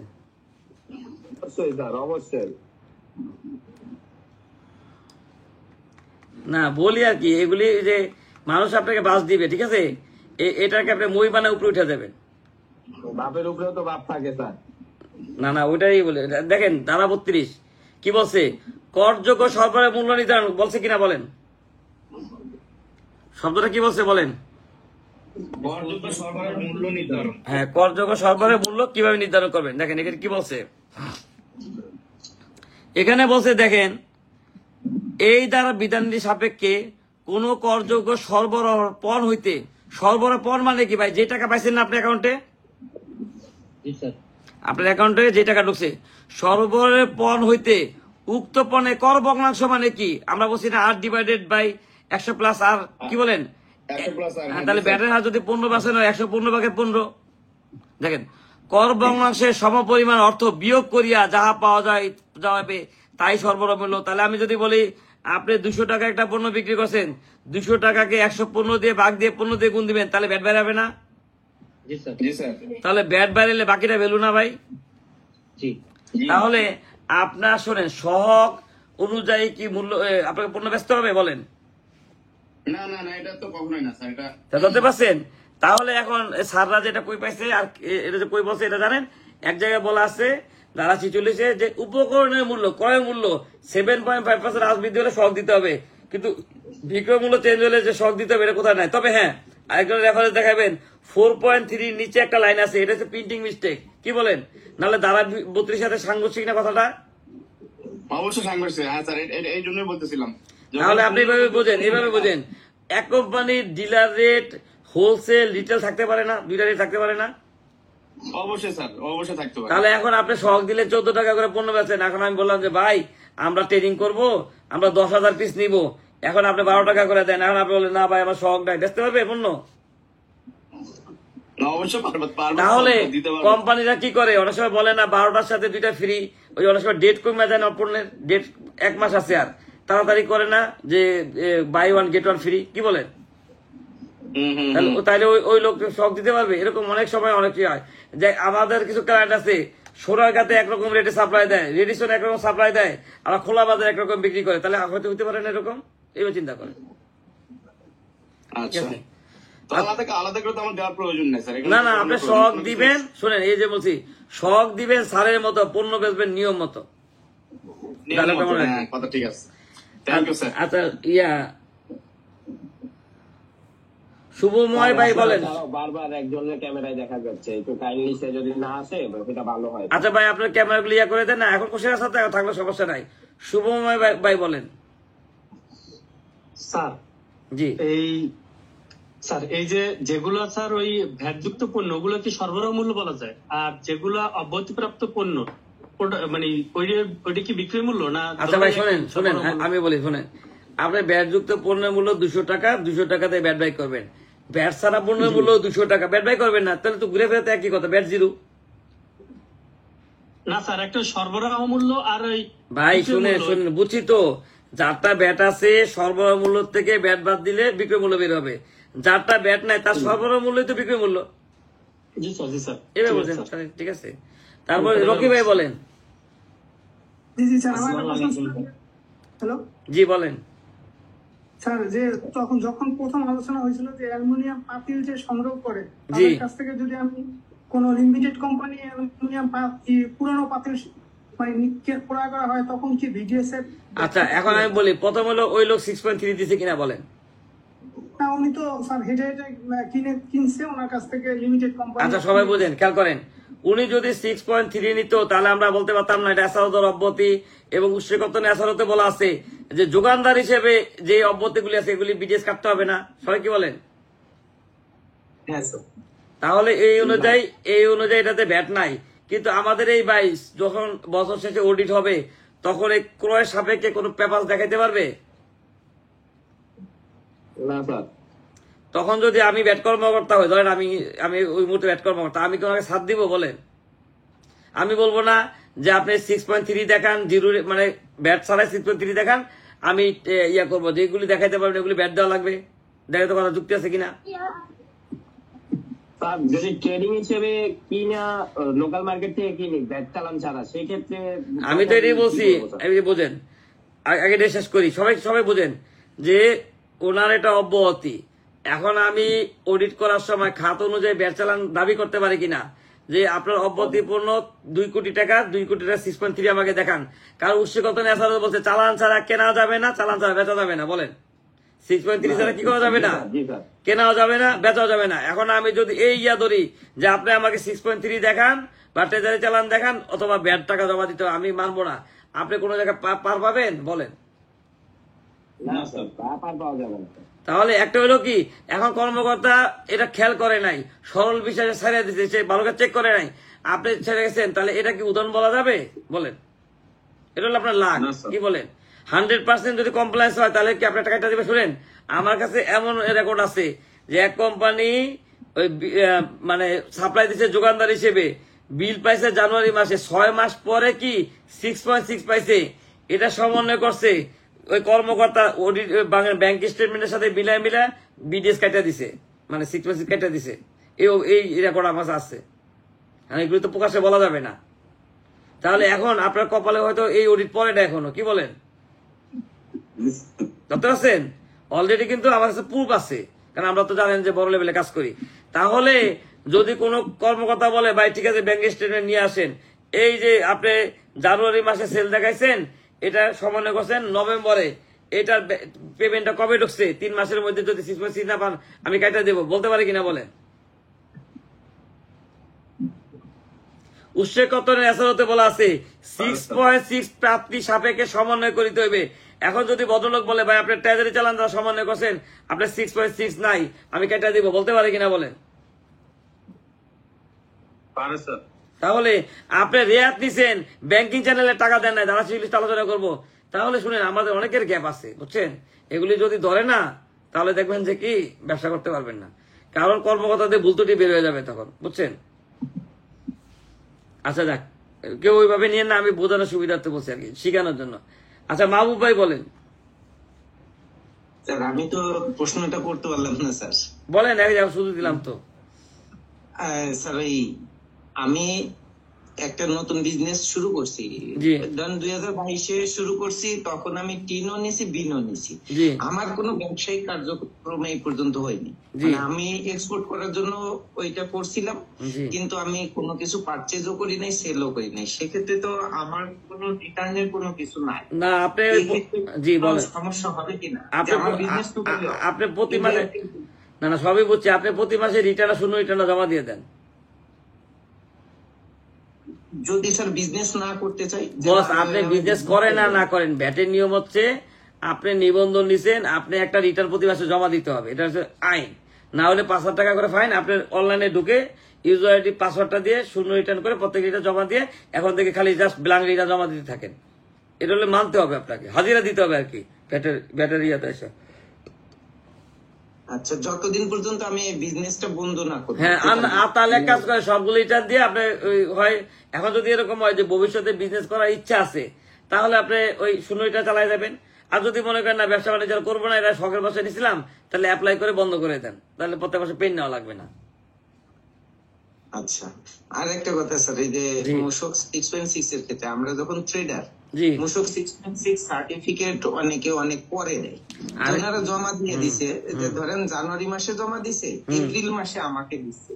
সেই ক্ষেত্রে আপনি কি ওইটা, আমি কি বলছি, উৎসকত এগুলি তো বছর বছর চেঞ্জ হয়, ঠিক আছে? বর্তমানে যেটা মূল্য পরিশোধের পরবর্তী 3 কর মেয়াদ, এখন আপনারও তো নৈতিক দায়িত্ব আছে মাসেটা মাসে চায় নেওয়া, কি বলেন? না কাটলে তো কথা আছে, না কাটলে মাও খাবার দেয় না, কি বলেন? না কাটলে আমার কারেন্টও বিল দেয় না, ঠিক আছে? না চাইলে। এখন ঠিক তেমনি আপনি যদি ওনাকে প্রেশারাইজ না করেন, আপনি এই উৎসকতনের ইয়া দেখাবেন, এই রেফারেন্স দেখাবেন যে এই দেখেন এই জায়গায় বলা আছে, এই যে এই জায়গায় যে পরবর্তী 3 কর মেয়াদের মধ্যে সমন্বয় না করিলে আমার টাকাটা কাটা যাবে, ভাই 3 মাসের মধ্যে দিবেন, না হলে কিন্তু আমি 6.6 আপনি টাকা জমা দিবেন, টাকা দিবেন আমাকে, আমি এটা নিব না। তাহলে এরকম করলেই তো ক্লায়েন্ট সোজা হবে। শোনেন, এরকম হইতে পারে না যে উনি আপনাকে চায়া দিবে, এর চেয়ে আপনার খরচ থাকা ভালো না, কি বলেন? না স্যার, অনেকে আছে এমন যে ধরেন আমি চাচ্ছি মূসক 6.6 সার্টিফিকেটটা চাচ্ছি, উনি বলে যে পেমেন্ট যখন কমপ্লিট হবে, যে সাপোজ 3 লাখ টাকা কিংবা 5 লাখ টাকার পেমেন্ট ছিল, উনি ফ্র্যাকশন অ্যামাউন্ট দিতে 1 মাসে 2 লাখ দিছে, 2 মাস পরে আর 2 লাখ দিছে। সেটা ঠিক আছে, আমরা কি বলছে আমাদের যখন কমপ্লিট হবে তখন আমরা জমা দিব, ওই কথা। না আপনি তারা এই দ্বারা দেখাবেন, বস এই আপনার কথা বুঝে রাগ করেন না, আমি তো ইশারা দিলে বুঝি, কারণ সবসময় এটা নিয়ে আলোচনা করি। তাকে বলবেন এখানে বলা আছে পরবর্তী 3 কর মেয়াদের মধ্যে সমন্বয় করতে হবে। এখন আপনি পাটে দিচ্ছেন, ভ্যাট অফিসে ঝামেলা হলে কিন্তু এটা আপনি ট্যাকেল দিবেন, অথবা আপনি টাকা দিবেন। আচ্ছা স্যার, ঠিক আছে। তাহলে অফিসিয়ালি যে রেফারেন্স দেখাবেন। শুনেন, আপনার পেশা দিলেই তো ওই লোক সোজা হবে, কি বলেন? জি স্যার। আচ্ছা, তারপরে বলেন মাহবুব ভাই বলেন। স্যার আমি প্রশ্ন করছি। আচ্ছা, তাহলে হাত নামান। তারপরে শাকিল ভাই বলেন। আসসালামু আলাইকুম। রিপেয়ার মেইনটেনেন্স যদি বিল্ডিং কন্ট্রাক্টরের মাধ্যমে করা হয়, তাহলে বিডিএস কত হবে? আচ্ছা, আপনি দেখেন বিডিএস এর ক্লাস যদিও না, বিডিএস এর 43টা খাত আছে না ভাই? বলছি বিডিএস এর 43টা খাত আছে কিনা বলেন? আচ্ছা স্যার। এটার মধ্যে একটা আছে নির্মাণ সংস্থা, আপনার এটা কি নির্মাণ সংস্থায় পড়ছে? তাহলে যদি চেঞ্জ না আসে এর মধ্যে, তাহলে 7.5%। কোড হচ্ছে S004.00, যদি কোনো চেঞ্জ না আসে, ঠিক আছে? 7.5%। আচ্ছা, তারপরে ইয়া ভাই বলেন, শাহাদাত ভাই বলেন। আসসালামু আলাইকুম স্যার। স্যার আমার একজন পরিচিত কলিগ আর কি স্যার একটা নতুন প্রতিষ্ঠানে জয়েন করছে আর কি স্যার। তো নতুন ভাবে জয়েন করার পর স্যার ওনার ওই প্রতিষ্ঠানটা স্যার প্রথম তফসিল দ্বারা স্যার অব্যাহতিপূর্ণ করতে আর কি স্যার। তো ওই প্রতিষ্ঠানের আগের কর্মকর্তা কি করতো স্যার, শুধু 9.1টা জমা দিত বিগত 3-4 বছর ধরে। উনি কোনো 6.2 বা 6.1 খাতা সংরক্ষণ করতো না। তো এখন স্যার উনি নতুন জয়েন করার পর এখন স্যার আমার কাছে বলতে স্যার কি এখন করণীয় কি ওনার? করণীয় কি, ওনাকে বলেন যে এখন ওই যেহেতু উনি আছে আগের কর্মকর্তাকে ম্যানেজমেন্ট ডাক কেনা জবাবদি করা, যে আপনি কেন করেন নাই, অথবা পুরাতন রেকর্ড গুলি আলোকে উনি গোছায় নেক অল্প অল্প করে, কেউ তা জানে না, প্রতি মাসে অল্প অল্প করে গুছায় নেই। স্যার মানে কয় বছর স্যার ভাই আইন অনুযায়ী 5 বছর, শোনেন, রপ্তানি কারক হলে 3 বছর খাতাপত্র রাখতে হয়, আর নর্মাল ব্যবসায়ী হলে 5 বছর রাখতে হয়। জি স্যার, ধন্যবাদ স্যার। ঠিক আছে, আর যদি কাজের ভলিউম এরকম হয় যে আপনার সাধ্যের বাইরে, হ্যাঁ 7 বছর কাগজ হবে, তাহলে নিজাম বাইরে স্মরণ করেন, ফাঁকিতে মার্কেটিং করে দিলাম। ঠিক আছে, জি স্যার, যাকে খুব মজা করলাম। আচ্ছা আলিম ভাই বলেন। আসসালামু আলাইকুম স্যার। স্যার আমার প্রশ্ন ছিল স্যার, আমরা ইম্পোর্ট করার সময় স্যার যখন আমরা যে শিপিং থেকে একটা এনওসি পাই, তারপর সিএনএফ এর কমিশন থেকে একটা ভ্যাট চালাম 6.3 পেয়ে থাকি, তারপর ব্যাংকের এলসি চার্জ থেকে যে 6.3, এই সবগুলো যে পেয়ে থাকি, এই জিনিসগুলো স্যার একটা তো স্যার মূল্য ঘোষণার মধ্যে স্যার আমরা দেখাবো যে ভাগ দিয়ে যে কত কোয়ান্টিটি, এবং আরেকটা হলো স্যার আমাদের 9.1 এর মধ্যে স্যার কোন খাতে আমরা দেখাবো, যেমন ইম্পোর্টের ক্ষেত্রে। আচ্ছা শোনেন, আমি আপনারা বুঝছি, শোনেন, আপনি কি রেয়াত নেন? হ্যাঁ স্যার রেয়াত নেই। আচ্ছা রেয়াত নিলে আপনি যদি রেয়াত নেন, তাহলে স্ট্যান্ডার্ড রেটে যদি ব্যাংক চার্জ, ব্যাট দিয়ে থাকেন, পোর্ট চার্জ দিয়ে থাকেন, ইন্স্যুরেন্স দিয়ে থাকেন, তাহলে আপনি স্ট্যান্ডার্ড রেট গুডস এন্ড সার্ভিসের গ্যারান্টি দিবেন, এটা লোকাল। আচ্ছা স্যার এটা কি লোকাল সার্ভিসের ঘরে এটা এন্ট্রি দিব? এন্ট্রি দিবেন। আবার যেসব সার্ভিসে মনে করেন যেমন বিদ্যুৎ বিল, ব্যাট 15% নিচে দেন, goods and service other than standard rate, ওই গ্যারান্টি দিবেন। আপনি ওয়েট করেন, আমরা নেক্সট ক্লাসে রেয়াত আলোচনা করবো, 2 ক্লাস পরে এগুলো আস্তে আস্তে ধাপে ধাপে আসবে। ঠিক আছে, উত্তর পাবেন। স্যার এই মঙ্গলবারে হচ্ছে তো স্যার? না, এই সপ্তাহে তার ক্লাস হবে না, পরীক্ষার জন্য আমরা করলাম না, এই সপ্তাহে ক্লাস হবে না। ঠিক আছে স্যার, ধন্যবাদ স্যার। আচ্ছা সবাই ভালো থাকেন, হ্যাঁ, খোদা হাফেজ, আসসালামু আলাইকুম।